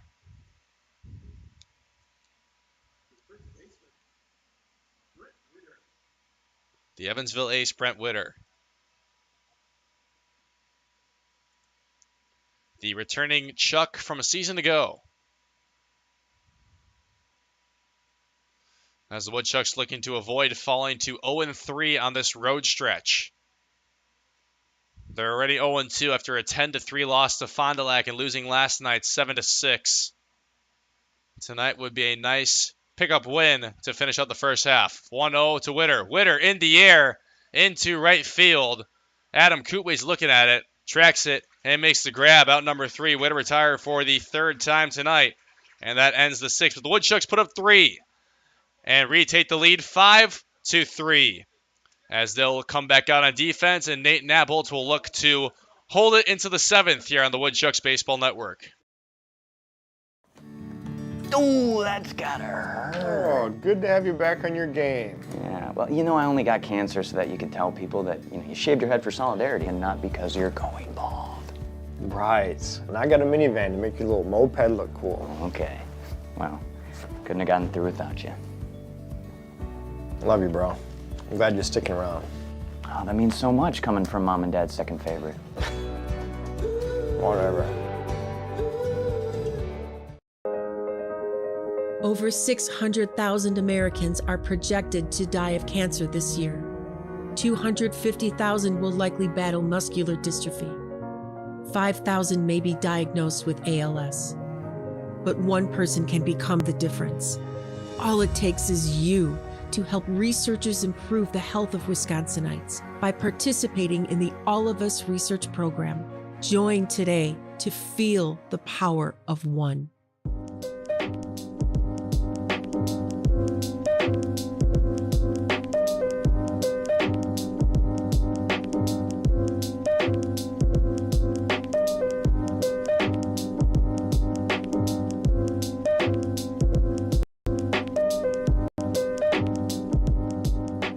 To buy your own Woodchucks merchandise, visit the Woodshed at Athletic Park, or you can visit our website, www.woodchucks.com. Welcome back to the Woodchucks Baseball Network. It's a 5-3 lead for the Chucks over the Chinooks, and we want to give a scoreboard update in the Great Lakes West as Green Bay has taken down Madison.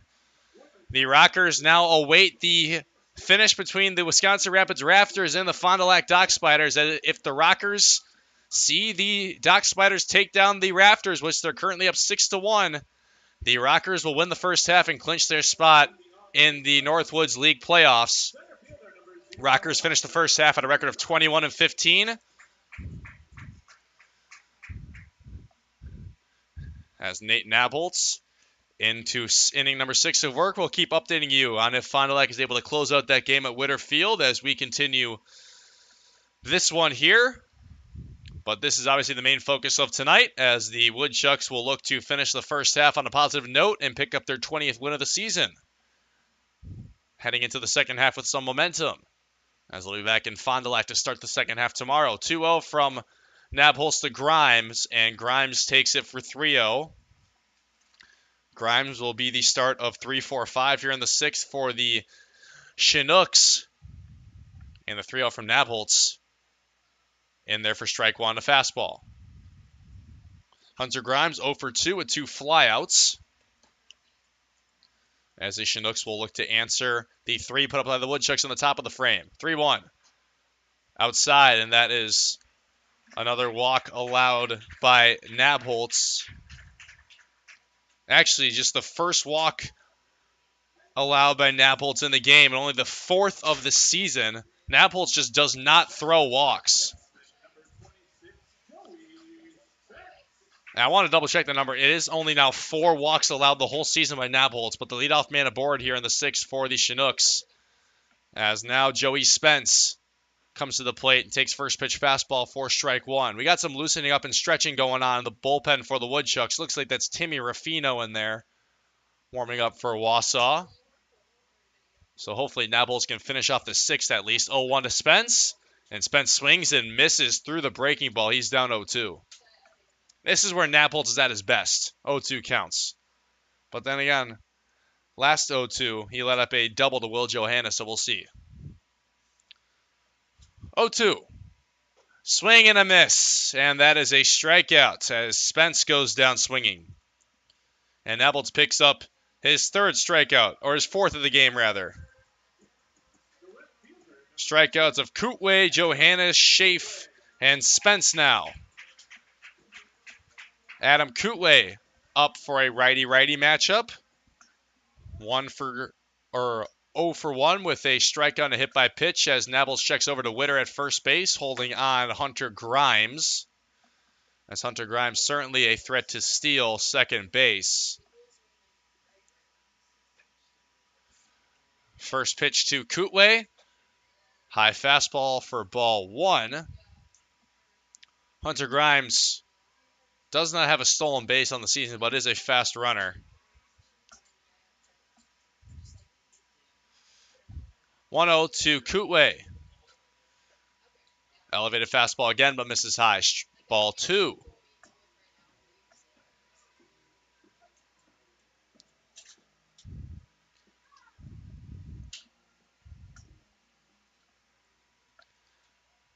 Nabholz 2-0. Kootway into left field. That will be a single and the 5th hit of the game for the Chinooks. That puts runners on first and second.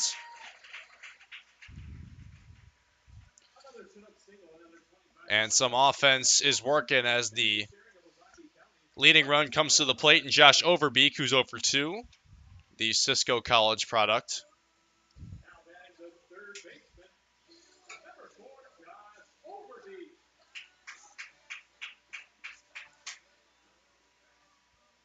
Overbeek has not gotten the better of Nabholz just yet.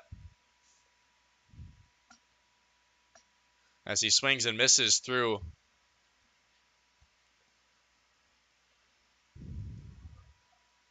that pitch.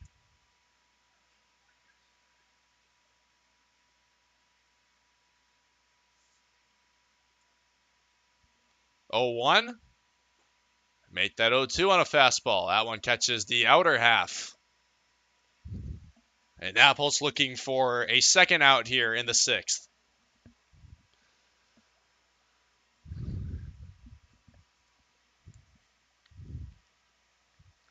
Oh, 2 between Nabholz and Overbeek. And Overbeek takes it just high on a fastball. That's a good pitch, though, on an 0-2 by Nabholz, trying to see if he can get Overbeek chasing. I like that approach there. Now the 1-2. Nabholz. And he gets Overbeek looking. A breaking ball drops right in there for strike 3. And Nabholz has his second strikeout in the inning and his 5th of the game. He'll be looking to get out of this inning, still holding a lead for the Woodchucks of 5-3 as Will Johannes comes to the plate for the 3rd time. He's 1 of 5 strikeouts for Nabholz in the game, but he also is 1 of 5 hits allowed by Nabholz in the game. Had a double in his last at-bat as he takes first pitch high by Nabholz for ball 1. As Ross Davis is going to come out and have a chit-chat, the pitching coach for the Woodchucks, heading out there to talk to Nate Nabholz, the Towson Tiger from Cressona, Pennsylvania. Like I mentioned, this is his 5th start of the season, 6th overall appearance. Tim Ruffino in the bullpen for the Woodchucks.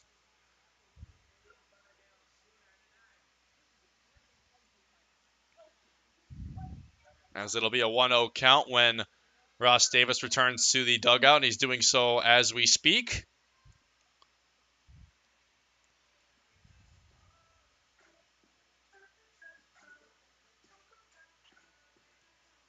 Still runners on first and second as the Madison College product Will Johannes, the catcher, faces the 1-0. Nabholz in there for strike. Or no, that one just missing high. Ball 2.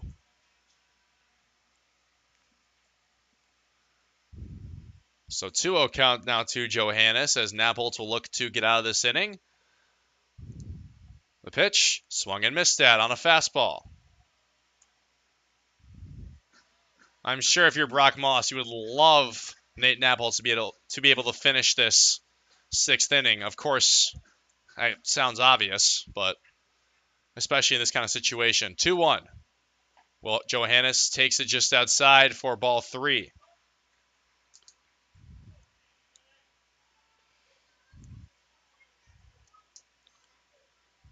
3-1 hitters count between Nabholz and Johannes, righty-righty matchup. Nabholz, the pitch, misses low and outside, and that's a walk that loads up the bases here in the 6th.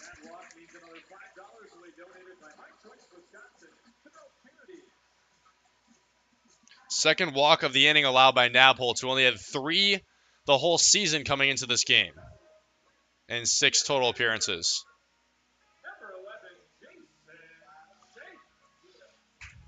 And now the man who's pitching up to bat, Jason Schaaf.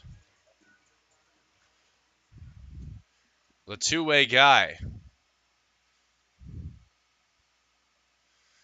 Nabholz's first pitch in there on a breaking ball as Schaaf came around on it. Strike 1. This would be a massive out for the Woodchucks as they are now in a bases-loaded jam. But 2 outs. 1 more will get the job done here in the inning. 0-1 to Schaaf, who is 0-2. Schaaf fouls that one back, and the count is 0-2. You can't really get risky with any pitches here, as bases loaded, one that gets away from English behind the plate would allow a run to score probably. As Grimes at third, Kootway at second, and Johannes at first. And the 0-2 to Schaaf. Nabholz goes right at him, but it's an elevated fastball, and it's high for ball 1. So it'll be a 1-2 count with 2 outs.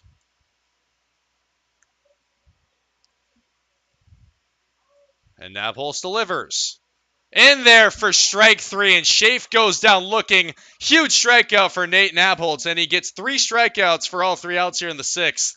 And leaves bases loaded strand. It's 5-3 Woodchucks through 6 innings here at Capco Park, and they'll look to add on to the lead when we return on the Woodchucks Baseball Network. Over 600,000 Americans are projected to die of cancer this year. 250,000 will likely battle muscular dystrophy. 5,000 may be diagnosed with ALS. But one person can become the difference. All it takes is you to help researchers improve the health of Wisconsinites by participating in the All of Us research program. Join today to feel the power of one.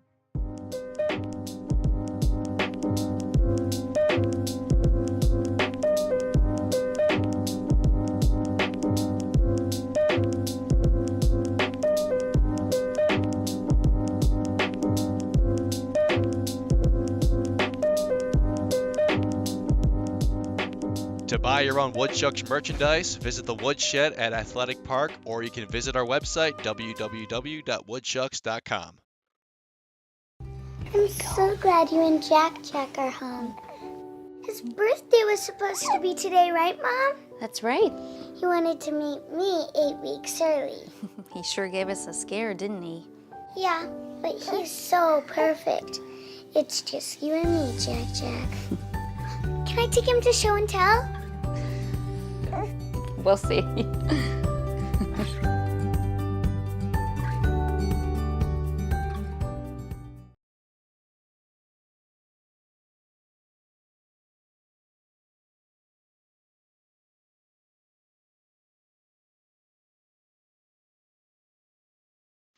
Jason Schaaf out there for his first full inning of work as the Woodchucks avoid a bases-loaded jam and escape it as Nabholz picks up strikeouts 4, 5, and 6 there in the 6th. And more than likely his night will be over after 6 full innings of very solid work.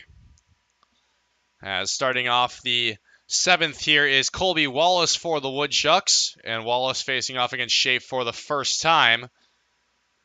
Wallace 1 for 3, picked up his 12th hit of the season in his first at-bat and has since gone 0 for 2.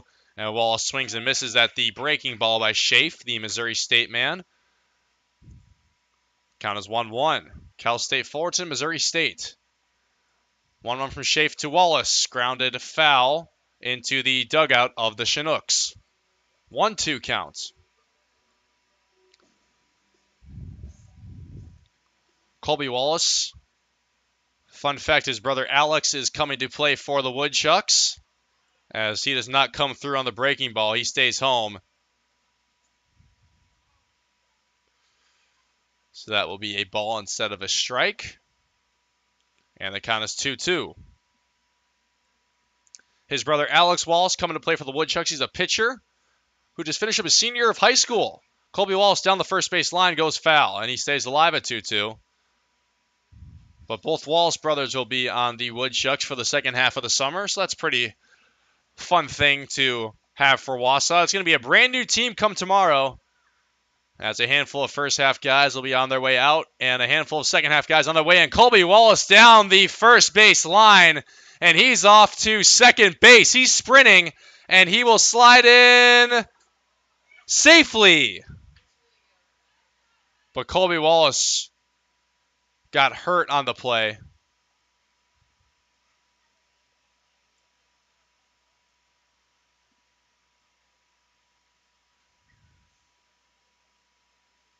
Colby Wallace got injured on the slide.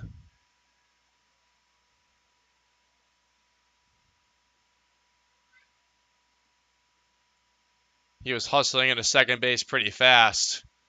It will be a double regardless, but hopefully he's okay.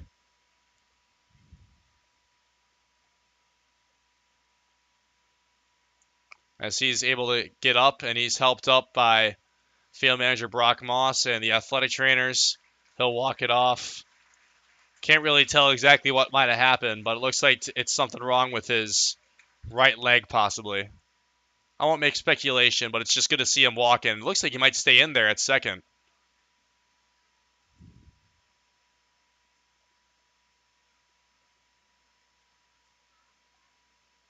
It looks like he's good to go. That is a fantastic sign, as Colby Wallace will stay on the base path. You just never know with those slides what can happen. But he is into second base with a standing up double, his 8th double now of the season and his 13th hit. A part of a 2-for-4 night for the left fielder from Cal State Fullerton. And the Woodchucks start off this 7th really well. Back-to-back innings with the leadoff man aboard. Mike McGinnis, who has 2 hits himself, up for the 4th time. He's 2 for 3. Also a run scored. And McGinnis hits this one in the infield over to Brady Council, and that advances Colby Wallace to third base as McGinnis down for the 2nd time, but that almost working like a sacrifice. As Colby Wallace now at third base, and the 6th run has a great chance to be scored now for Wausau. Has 2 outs to work with, as Jake Baker just either put one in the outfield on a hit or put one in the deep outfield on a tag-up try.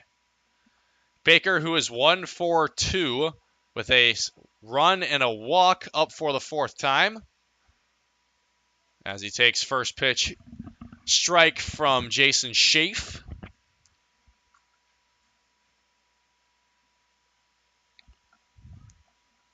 And the 0-1.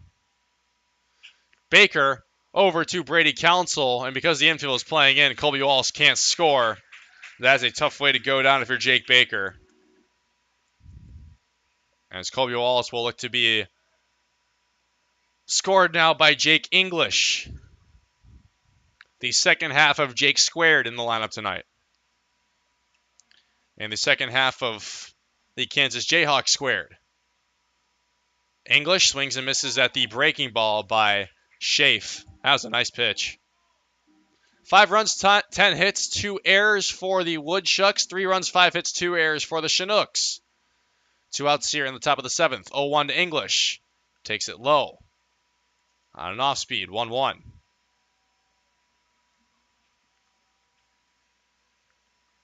Jake English will look to score Colby Wallace here. 1-1. English into right field and stays fair. RBI single for Jake English, his 2nd hit of the game. And it's 6-3 Woodchucks.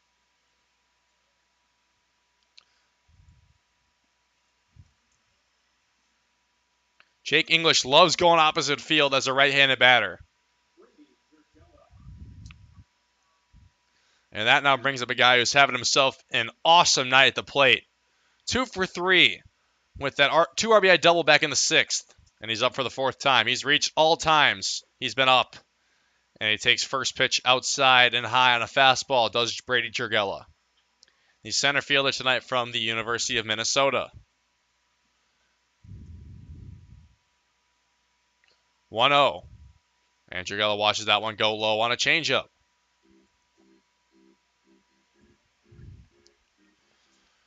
Dragella looking to reach for what would be the 4th time and keep the inning alive, bringing up Brennan Holt to the plate. And Jake English is going to second. No one was watching him, and he is in there safely. No one was watching Jake English head over to second as the tag from Wrestler was not put on in time. And Jake English picks up a stolen base. So now if Dragella can get himself another knock, that would be a 3rd RBI of the game, probably. 2-0. Dragella takes inside. The count is 3-0, and no reason to swing on this next pitch if you're Dragella. And I'm about 99% sure I'm correct on this, but that was Jake English's first stolen base of the season. And yep, I am correct. Jake English stole his first base there. 3-0 to Dragella. And that clips the high outside corner for strike one.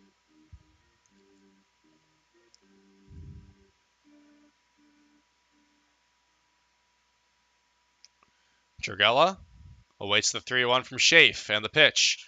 Hit up the middle by Dragella, and not played cleanly by Brady Council. Dragella reaches for the 4th time in the game. And I'm assuming that's going to be a hit on the board, and it will be. Brady Dragella picks up his 3rd hit of the game. Have yourself a night, Brady Dragella. Runners on the corners now with the top of the order up here in the 7th. As Jake Carlson out there to head out and talk to Jason Schaaf. We got some action working in the bullpen for the Lakeshore Chinooks. And the Woodchucks looking to add on to the 6-3 lead now. 1 run scored in the 5th, 3 in the 6th, 1 in the 7th. So far, at least. As Wausau will look to keep the offense working. And during that mound visit, let's now check back over to that Wisconsin Rapids and Fond du Lac game. It's the top of the 8th, and the Dock Spiders up 6-2. So if you're, even though the Woodchucks are eliminated, it's still fun to kind of watch that and keep track of it. The Wisconsin Rapids Raptors, who won both halves of the season last year, in trouble of not winning this first half if they are not able to close it and come back against Fond du Lac. Brennan Holt up for the 5th time. And he swings and misses off the first pitch from Schaaf. Righty-lefty matchup, left-handed hitting Brennan Holt, who throws right-handed. It's very common with baseball players, obviously.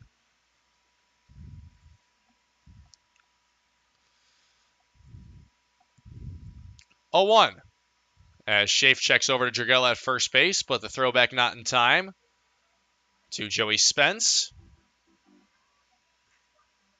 Dragella now 3 for 4 with a reach on error, a 2 RBI double, and a run. That is quite a night for Dragella. 0-1 to Holt, who watched it go just a bit outside on a fastball that counts 1-1. Or that caught the low outside corner, rather. My mistake. 0-2 count to Brennan Holt.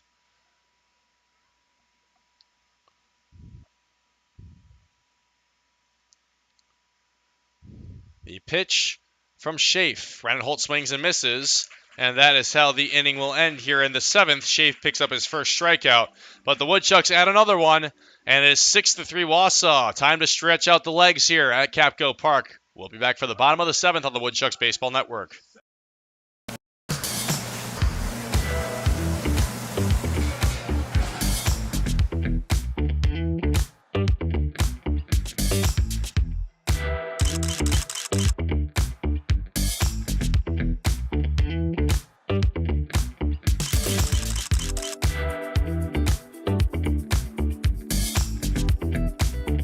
Don't miss out on any of the great food at Athletic Park. For tickets, call 715-845-5055.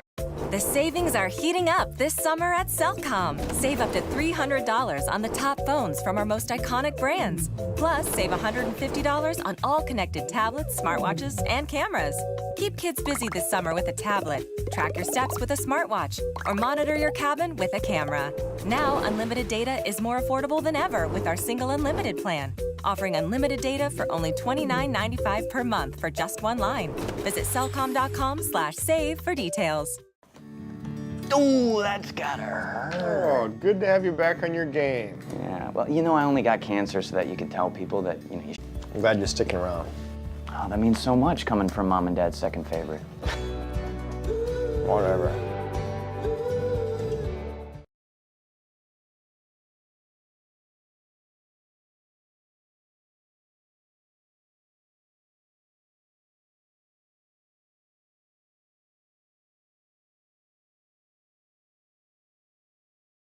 Six to 3 lead for the Wausau Woodchucks. Back with you on the Woodchucks Baseball Network as they'll look to get a few more outs to try and win their 20th game of the season.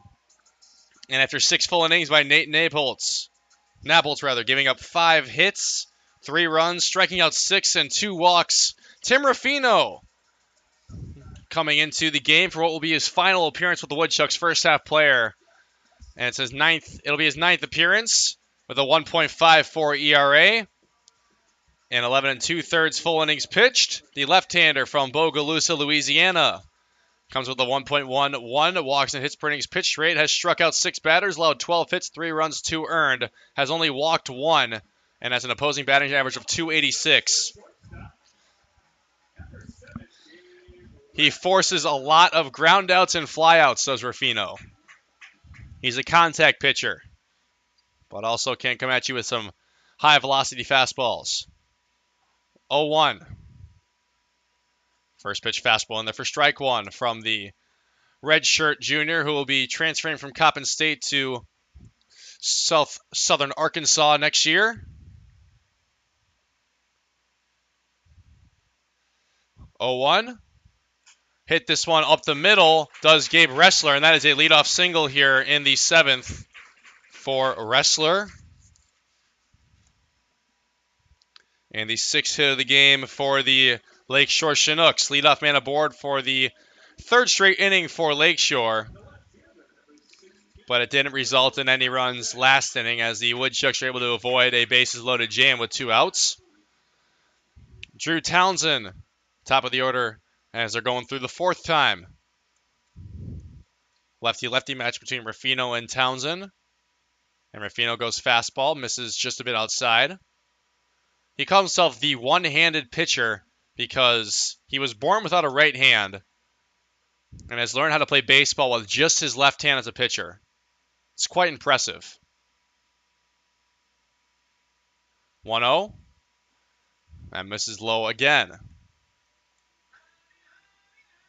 So he wears a mitt you'd wear on your left hand, but he wears it on his right hand when he pitches, and he makes the switch over to his left hand to field balls right after the pitch.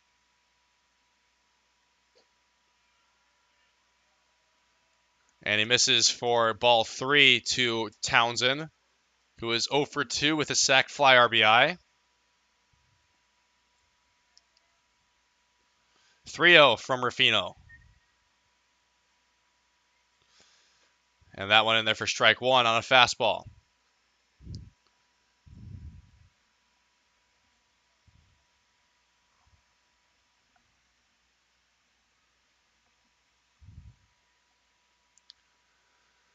The 3-1 to Townsend from Ruffino. Inside, and now base runners are at first and second for Lakeshore here in the 7th.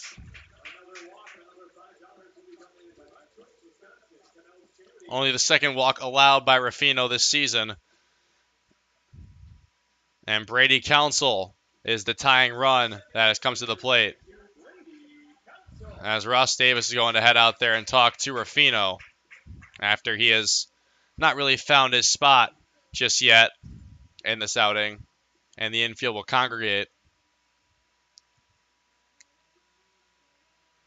Leadoff single by Ressler, and then the walk given up to Townsend on just 5 pitches.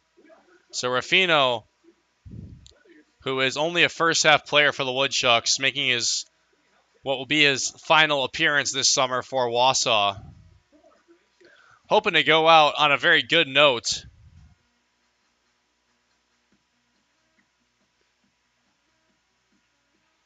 As already getting loose in the bullpen is Alex Breckheimer, who would also be making his final appearance for Wausau if he comes in. And Ruffino now facing off against Brady Council, lefty-righty matchup. Runners on first and second. First pitch from Ruffino. Fastball strike one to Brady Council. Ruffino, mostly fastball changeup guy, but does feature in a slider, especially in lefty-lefty matchups when he's up in the count. 0-1. And Ruffino misses low for ball one. 1-1 count to Council, who is 1 for 3 with a run.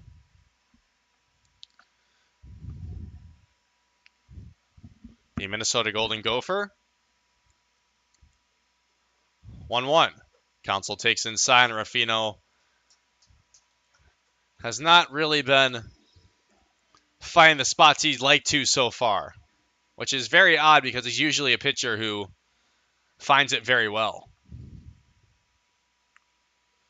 2-1 to Council from Ruffino. And that one's a swing and a miss on a changeup. 2-2 count.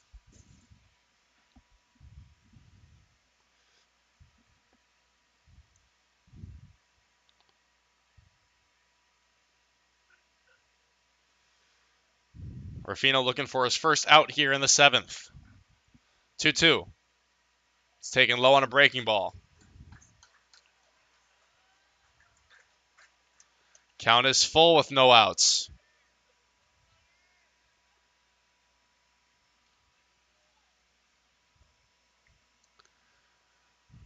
The payoff.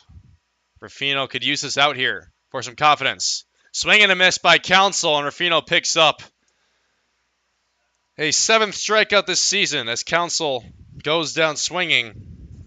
And that is a big first out here in the inning for Tim Ruffino as Hunter Grimes steps in for the 4th time. He's 0 for 2 with a walk.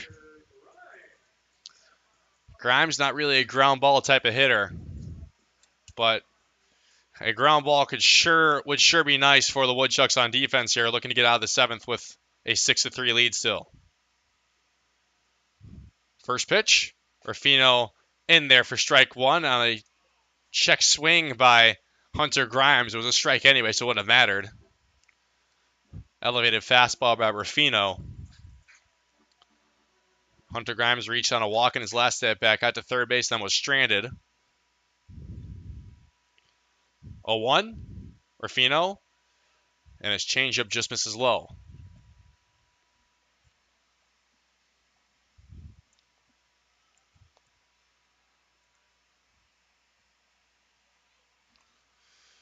One out.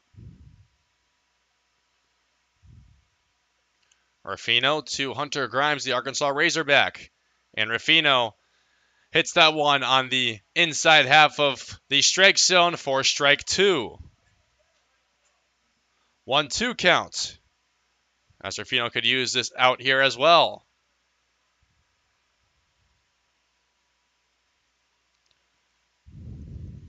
One, two. Changeup taken low.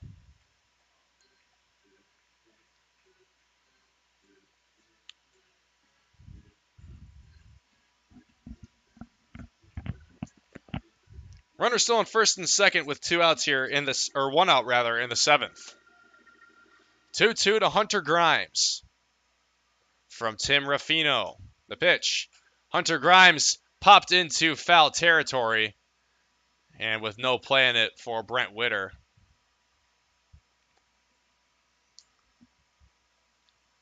It'll be a 2-2 count.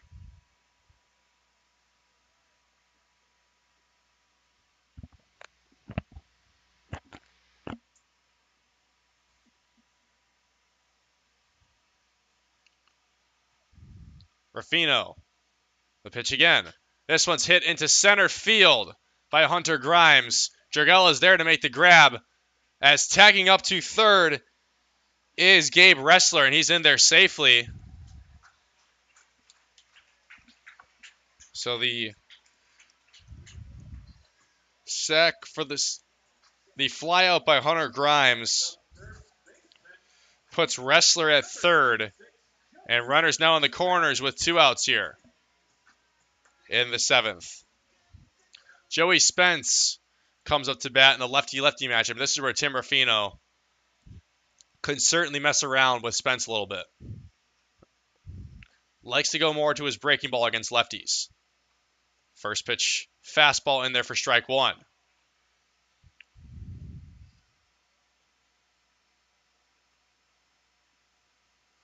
Oh, 1. Joey Spence at the plate. And there was that slider by Ruffino, and Joey Spence lays off it. 1-1.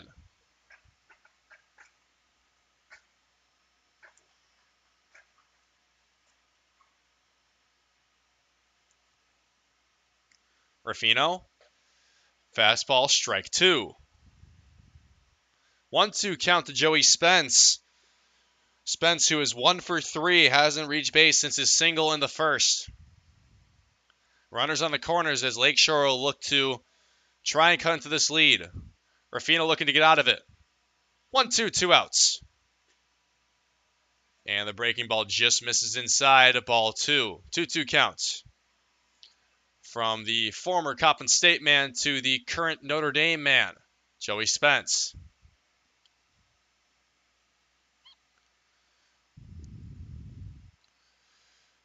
The 2-2, fouled off by Spence. I'd have to imagine this is probably just a 1-inning appearance for Ruffino.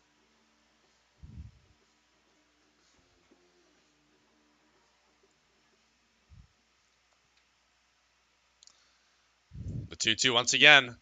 Runner still in the corners for Lakeshore.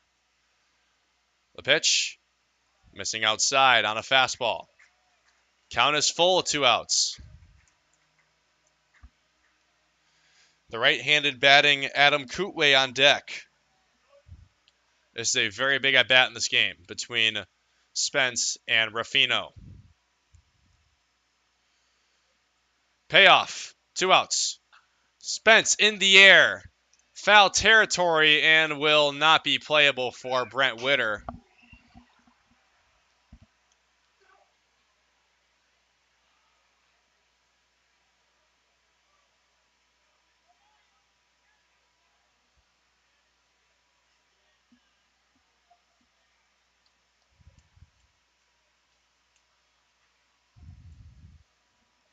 And we'll try the payoff once again between Ruffino and Spence. The 3-2. Spence on the ground and foul again. Joey Spence staying really well alive here in this at-bat. Just over 2 hours of game time now here at Capco Park. The first 4 innings went by really quick. Less than an hour, and then these past 4 have been taking their time. Payoff again. Ruffino to Spence. Spence in the air, into right field. And it's going to drop. Jake Baker didn't have a great read on it in right field. And that is an RBI double for Joey Spence.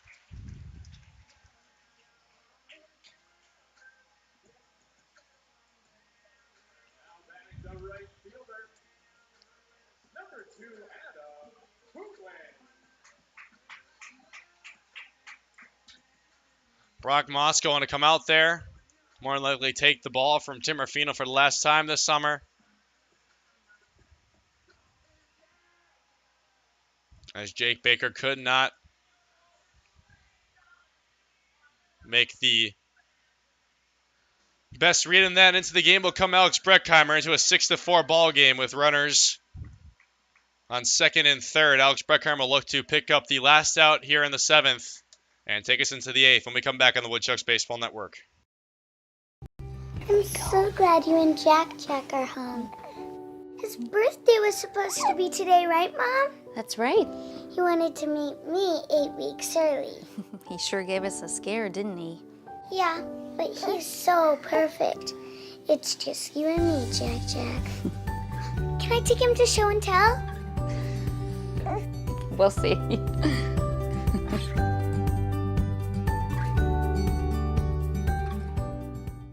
The savings are heating up this summer at Cellcom. Save up to $300 on the top phones from our most iconic brands. Plus, save $150 on all connected tablets, smartwatches, and cameras. Keep kids busy this summer with a tablet. Track your steps with a smartwatch, or monitor your cabin with a camera. Now, unlimited data is more affordable than ever with our single unlimited plan. Offering unlimited data for only $29.95 per month for just one line. Visit cellcom.com/save for details.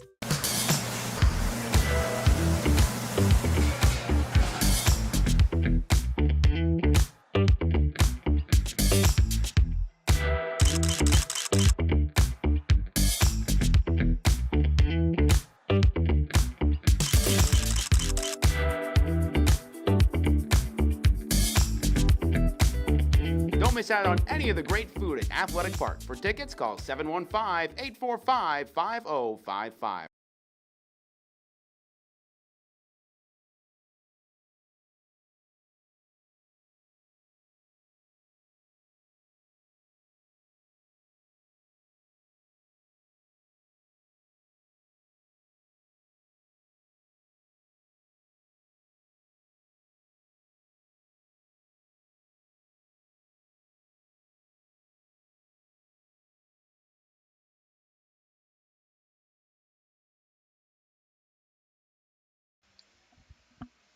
Alex Breckheimer in there for Tim Ruffino, trying to come in and get what is the final out here in the 7th, facing off against Adam Kootway, with runners on first and second, and Drew Townsend and Joey Spence. Alex Breckheimer coming in for the 7th time. What will be the last time this summer? Has a 3-0 record, a 1.42 ERA, and 19 full innings pitched. First pitch to Kootway, strike one on a fastball. 1.11 walks and hits per innings pitched rate, 11 strikeouts, 16 hits, only 3 runs and 3 earned in 6 appearances, 3-0 record like I mentioned, 5 walks only, and a 232 opposing batting average. 0-1. Curveball drops just outside and low for ball 1. 1-1 count to Adam Kootway, the UW Whitewater man, who is 0 for 1 with a hit by pitch, or 1 for 2 rather with a hit by pitch. 1-1 from Breckheimer to Kootway. Breckheimer fastball for strike 2. Breckheimer, the Bryant and Stratton College product from right here in Wisconsin, and a native of Chilton, Wisconsin. Woodchucks looking to get out of this inning with a 6-4 lead. 1-2 from Breckheimer. Swing and a miss, and Breckheimer picks up the 1 out he needs and gets Adam Kootway swinging. That's a big out for the Woodchucks, and they'll hold a 6-4 lead into the 8th here on the Woodchucks Baseball Network. Ooh, that's gotta hurt. Oh, good to have you back on your game. Yeah, well, I only got cancer so that you could tell people that, you shaved your head for solidarity and not because you're going bald. Right. And I got a minivan to make your little moped look cool. Okay. Well, couldn't have gotten through without you. Love you, bro. I'm glad you're sticking around. Oh, that means so much coming from Mom and Dad's second favorite. Whatever. Over 600,000 Americans are projected to die of cancer this year. 250,000 will likely battle muscular dystrophy. 5,000 may be diagnosed with ALS. But one person can become the difference. All it takes is you to help researchers improve the health of Wisconsinites by participating in the All of Us research program. Join today to feel the power of one.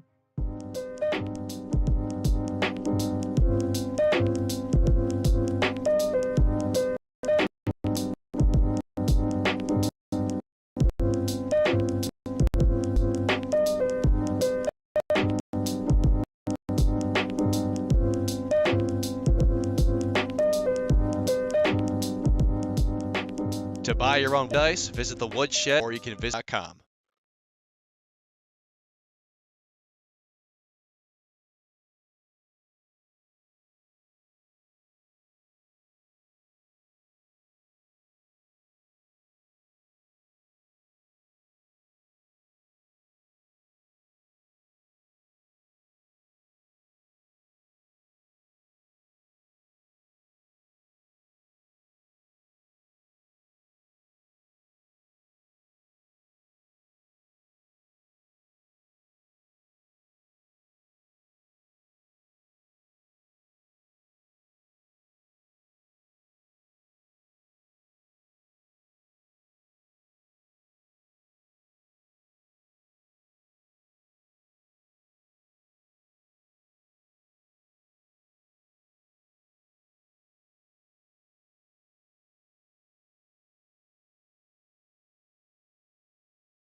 New pitcher in the game for the Lakeshore Chinooks as we start the top of the 8th inning. Here is Liam Stumpf, the Madison College product.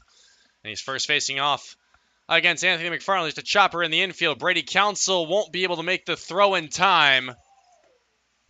Great play by Brady Council. Good effort, but Anthony McFarland is able to beat it out for an infield single here that starts off the 8th and the 13th hit of the game on the board for Wausau. Make that the 4th straight inning, or the 3rd straight inning rather, with the leadoff man aboard for the Woodchucks, as they have put up at least 1 run in the past 3 innings. Looking to do the same thing again here at the leadoff man aboard. Jesse Donahoe up for the 5th time. 1 for 2 with a 2 RBI double and 2 walks. And he takes first pitch fastball from Liam Stumpf. 0-1. Donahoe watches it go by him for ball 1.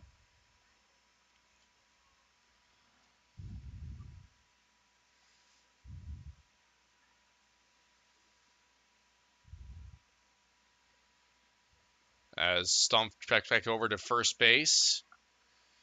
Coming in for the 9th time with an ERA of 5.68 is Liam Stumpf, 12.2 innings pitched, 13 strikeouts, 12 hits allowed, as Donahoe lined into the glove of Gabe Ressler at shortstop for out number 1, but McFarland back to first safely. Good base run by McFarland not to get too far ahead of first base, so he would be able to get back in there safely. And now Brent Witter, the first baseman tonight from Evansville, up for the 5th time.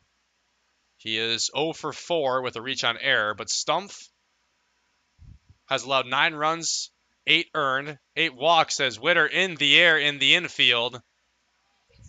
Brady Council's watching it and corrals it in shallow right field for a quick out of Brent Witter. And just like that, after the leadoff single by Anthony McFarland, that's 2 quick outs by Liam Stumpf and the Chinooks. His whip is 1.66 and his opposing batting average is 277. Coming in this one for Liam Stumpf. Like mentioned, making his 9th overall appearance. And he's a first half guy for Lakeshore.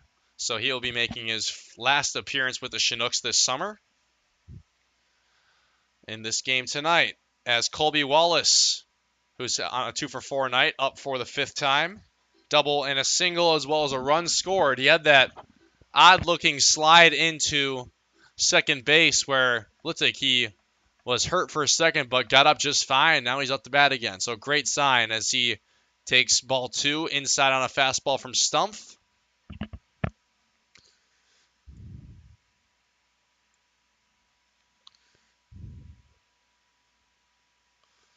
(2-0). Make that 3-0. Stumpf, the Dodgeville, Wisconsin native, who just finished up his redshirt freshman season with Madison College. Like mentioned, pitching for the 9th time this season. As Colby Wallace takes that one in there for strike 1. And the count is now 3-1. Wallace looking to keep the inning going and reach for what would be the 3rd time in the game. 3-1. Wallace in the air into center field. And over the head of Hunter Grimes, Colby Wallace is going to be in with a triple.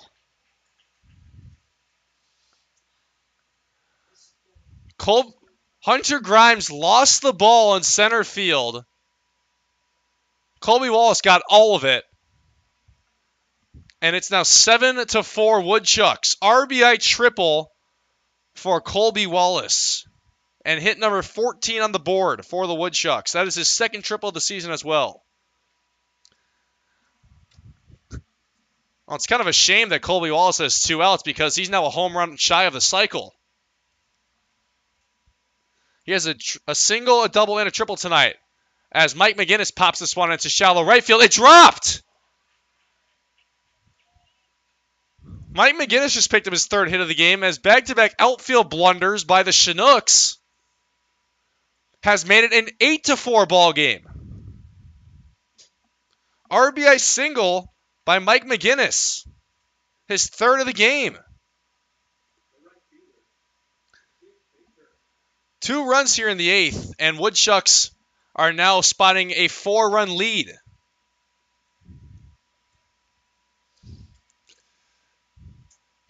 And now Jake Baker will look to keep the inning alive with 2 outs. Jake Baker 1 for 3 with a walk and a run. 0-1. Made that 0-2. He swung and missed at the off speed by Stumpf. Woodchucks have scored 7 runs in the last 4 innings now.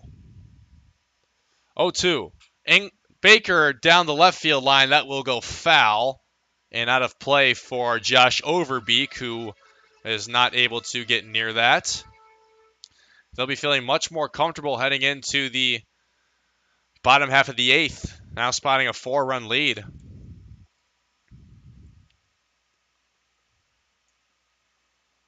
0-2 to Baker, and he fouls that one off on a fastball.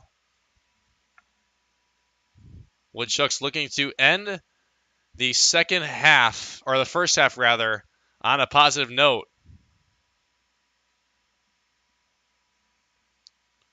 Picking up a win here today in what will be the 20th win of the season. Jake Baker swings and misses, and that is the 3rd out of the inning. Liam Stumpf picks up a strikeout, but the Woodchucks add 2 more, thanks to RBIs by Colby Wallace and Mike McGinnis. Colby Wallace RBI triple highlights the inning. And we're into the bottom half of the 8th. It's 8-4 Woodchucks here on the Woodchucks Baseball Network.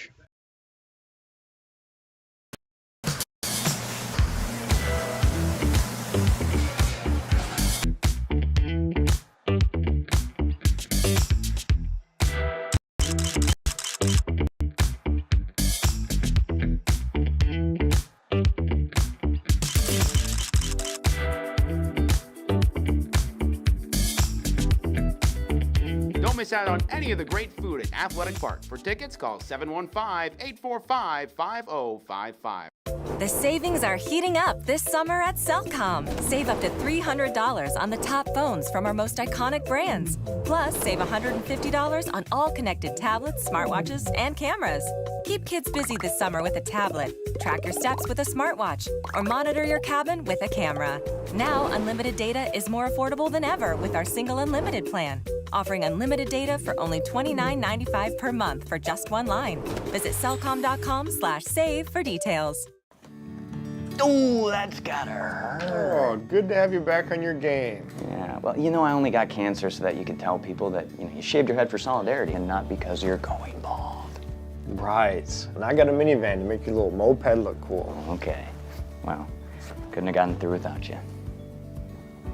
Love you, bro. I'm glad you're sticking around.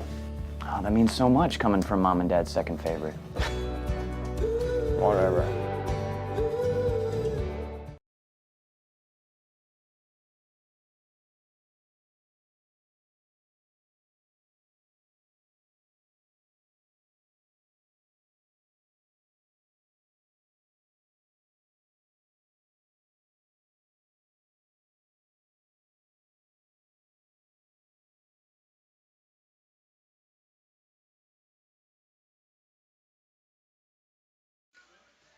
Alex Breckheimer out there for his first full inning of work after coming in for the one out he needed in the 7th. We're now in the bottom of the 8th here at Capco Park, and it is 6-7-8 for the Chinooks, starting with Josh Overbeek, and he fouls out the first fastball of the at-bat by Alex Breckheimer. It's an 0-1 count. Overbeek 0 for 3.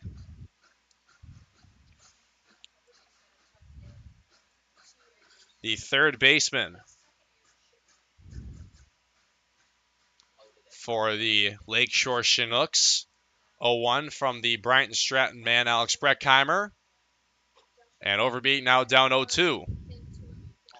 The Woodchucks have not lost a game yet this season when scoring 8 or more runs. That was the case with 7 or more runs until they put up 7 against Green Bay in a 13-7 loss in extras. 0-2, Overbeek fouls it off. Alex Breckheimer going right at him with a fastball on an 0-2 count. In fact, every win so far this season the Woodchucks have had over the Chinooks have been 9 or more runs. 11, 15, and then 9. And Breckheimer misses low with a changeup. 1-2 count to Josh Overbeek. Keep this thing an 8-4 ball game into the 9th. 1-2. Overbeek in the air. Popped up in the outfield. And a 1.42 ERA coming into this thing. Only allowed 3 runs in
6 total appearances.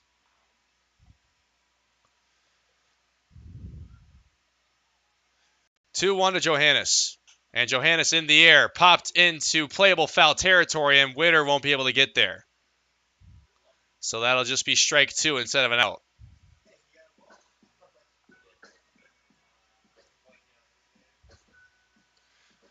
Breckheimer has finished up his freshman season with Bryant and Stratton in Wisconsin.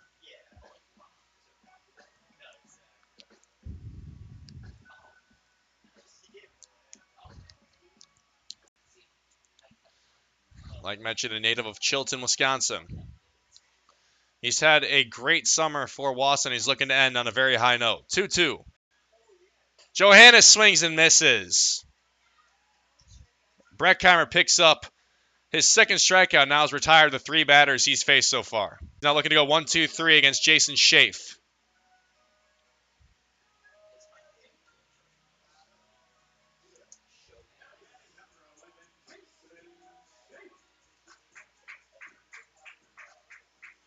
Jason Schaaf. First pitch from Breckheimer. Swing and a miss. Breckheimer's up 0-1. He's looking to go 1-2-3 and retire the first 4 batters faced. 0-1. Low fastball, ball 1 to Schaaf, who is 0 for 3 as well with a couple strikeouts. In fact, Schaaf struck out looking against Nabholz in the 6th to get out of the bases loaded jam. 1-1 between Breckheimer and Schaaf, and he fouls that one back. The count is 1-2.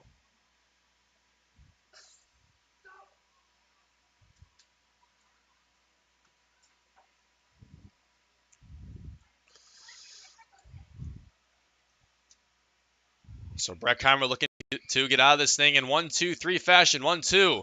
Swung at into right field, and Jake Baker will make the grab. Nice play by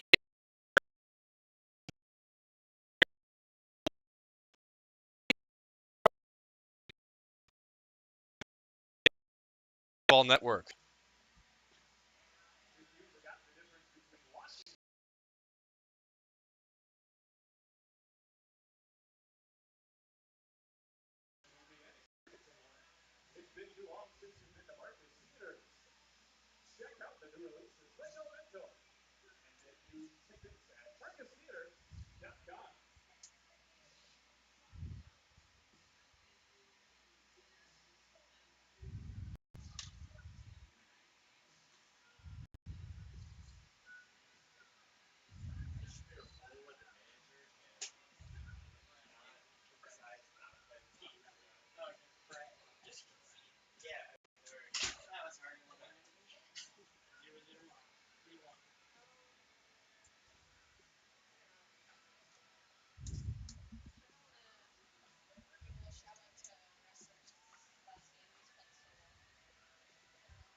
And we're back on the Woodchucks Baseball Network as it is a 8-4 lead into the ninth here, as the Woodchucks will be looking to close this thing out.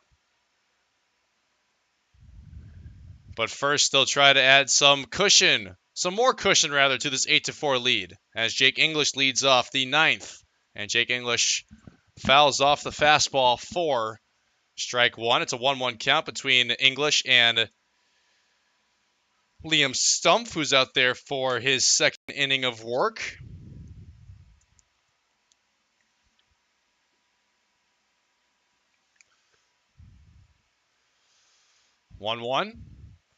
Baker, or English rather, takes it for strike two. It's a 1-2 count. English, who is 2 for 4, hit the RBI single in the seventh. That was back-to-back singles at the time. And he's looking to be the start of some offense here in the ninth. 1-2. And Stumpf misses outside on the fastball. 2-2 count between Stumpf and English.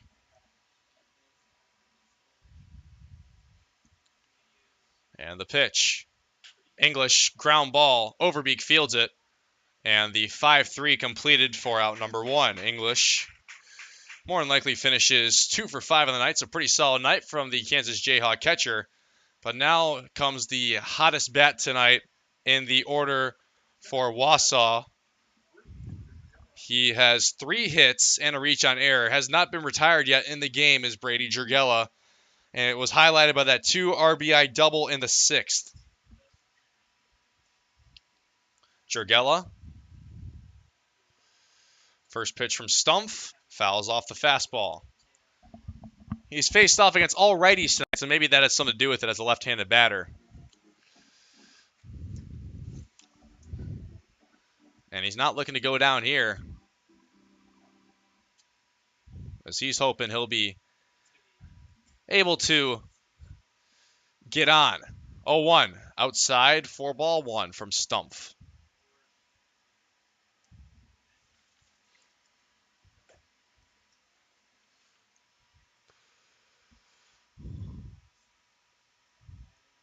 1-1 to Dragella. Fouls it off.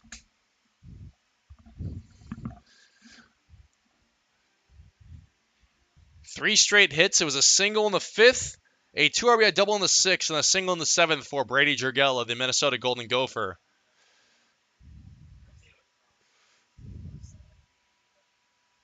And the 1-2. And Dragella takes it just high. And he stays alive. The count is 2-2 now. Good eye by Dragella.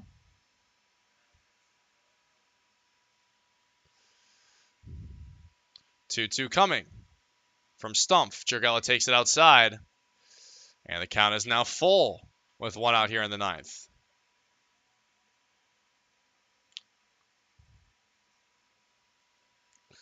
Payoff between Stumpf and Dragella.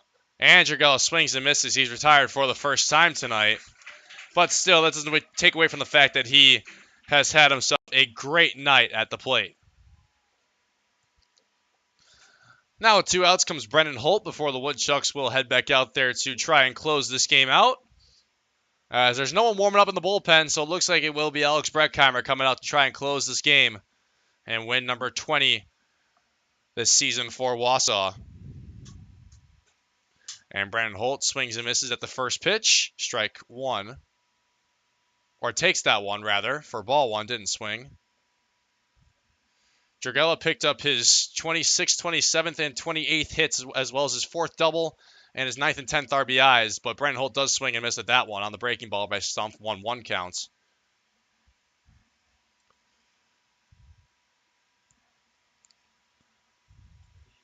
One, 2 outs. As you got some fireworks now shooting off in the background here at Capco Park. 1-1. Holt fouls that one off. 1-2. For the Chinooks.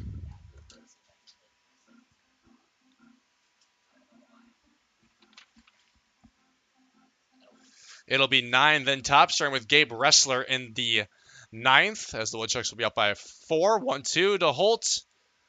And the breaking ball drops just low for ball 2.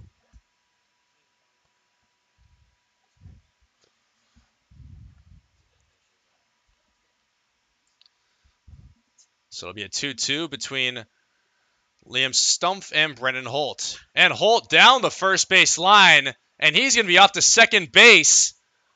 Holt, the speedster, is heading to third. Why not?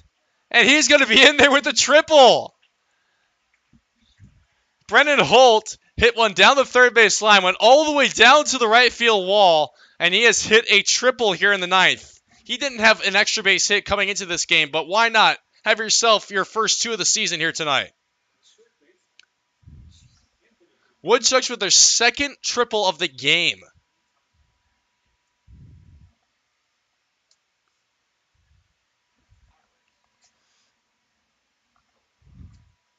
So now the Woodchucks will look to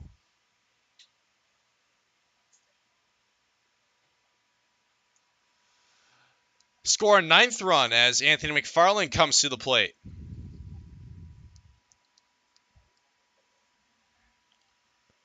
McFarland takes first pitch high for ball 1.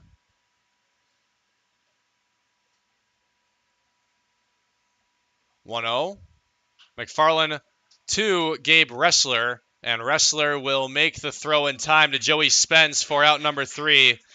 So McFarland grounds out, and Holt not able to reach home, but does hit a triple. And the Woodchucks need 3 outs without allowing 4 runs, as Alex Breckheimer will come out to try and win the Woodchucks their 20th game of the season. We'll be back to see if they can do it here on the Woodchucks Baseball Network.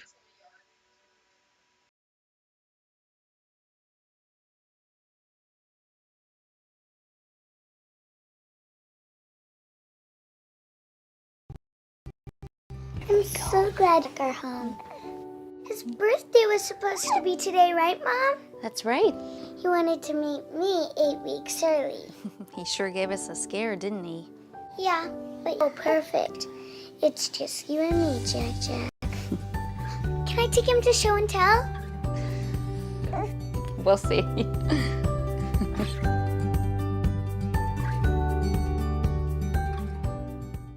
The savings are heating up this summer at Cellcom. Save up to $300 on the top phones from our most iconic brands. Plus, save $150 on all connected tablets, smartwatches, and cameras.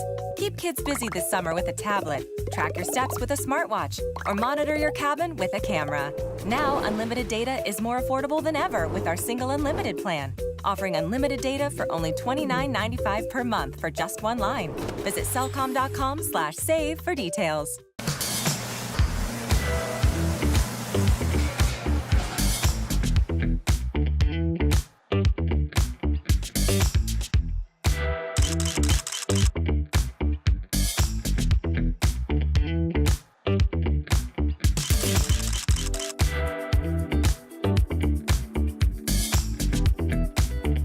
Don't miss out on any of the great food at Athletic Park. For tickets, call 715-845-5055. The Woodchucks need 3 more outs to win this thing here at Capco Park and win their 20th game of the season, ending the first half on a high note. Update for you in the Great Lakes West. The Green Bay Rockers have won the first half of the Great Lakes West as Fond du Lac has taken down the Wisconsin Rapids Raptors. So congratulations to the Green Bay Rockers on winning the first half of the Great Lakes West. They'll be in the Northwoods League playoffs as one of the few teams to make it, as Gabe Ressler takes a first swing at a fastball by Alex Breckheimer for strike 1. Breckheimer looking to come in and close this ball game out for the Woodchucks. And he has Gabe Ressler at an 0-1 count. The Madison College product, 0-1 from Breckheimer. Ressler down the third baseline into the glove of McFarland. And the throw in time to Brent Witter. Anthony McFarland made an incredible play at third base, robbing Gabe Ressler what could have been an extra base hit. And he makes the throw in time on a couple hops to Brent Witter. What a play by Witter and McFarland, completing that. 5-3 for out number 1 here in the 9th. Drew Townsend up for the 5th time. 0 for 2 with a sac fly RBI and a walk, and he fouls off the first pitch from Breckheimer. Breckheimer has now retired 5 of 5 batters faced.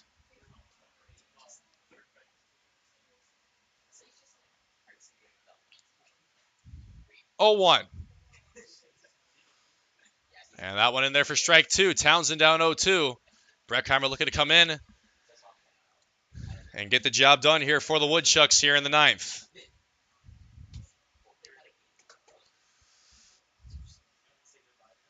Oh, 2 to Townsend.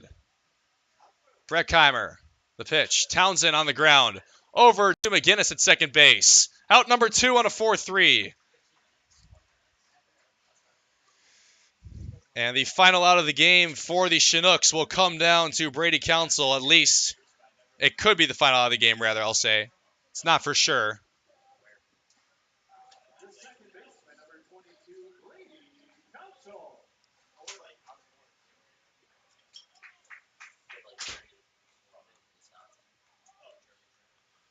As Council fouls off the first pitch fastball.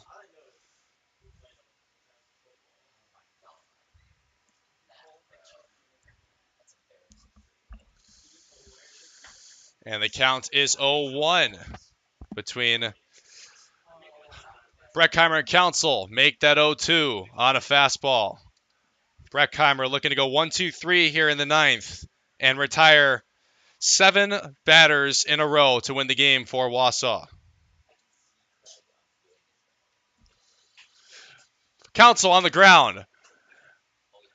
Brendan Holt will try to make the play in time. It does. He barehanded it in time to Brent Witter. And that is a 1-2-3 here in the 8th. And the Woodchucks have taken down the Lakeshore Chinooks 8-4 and finished the first half.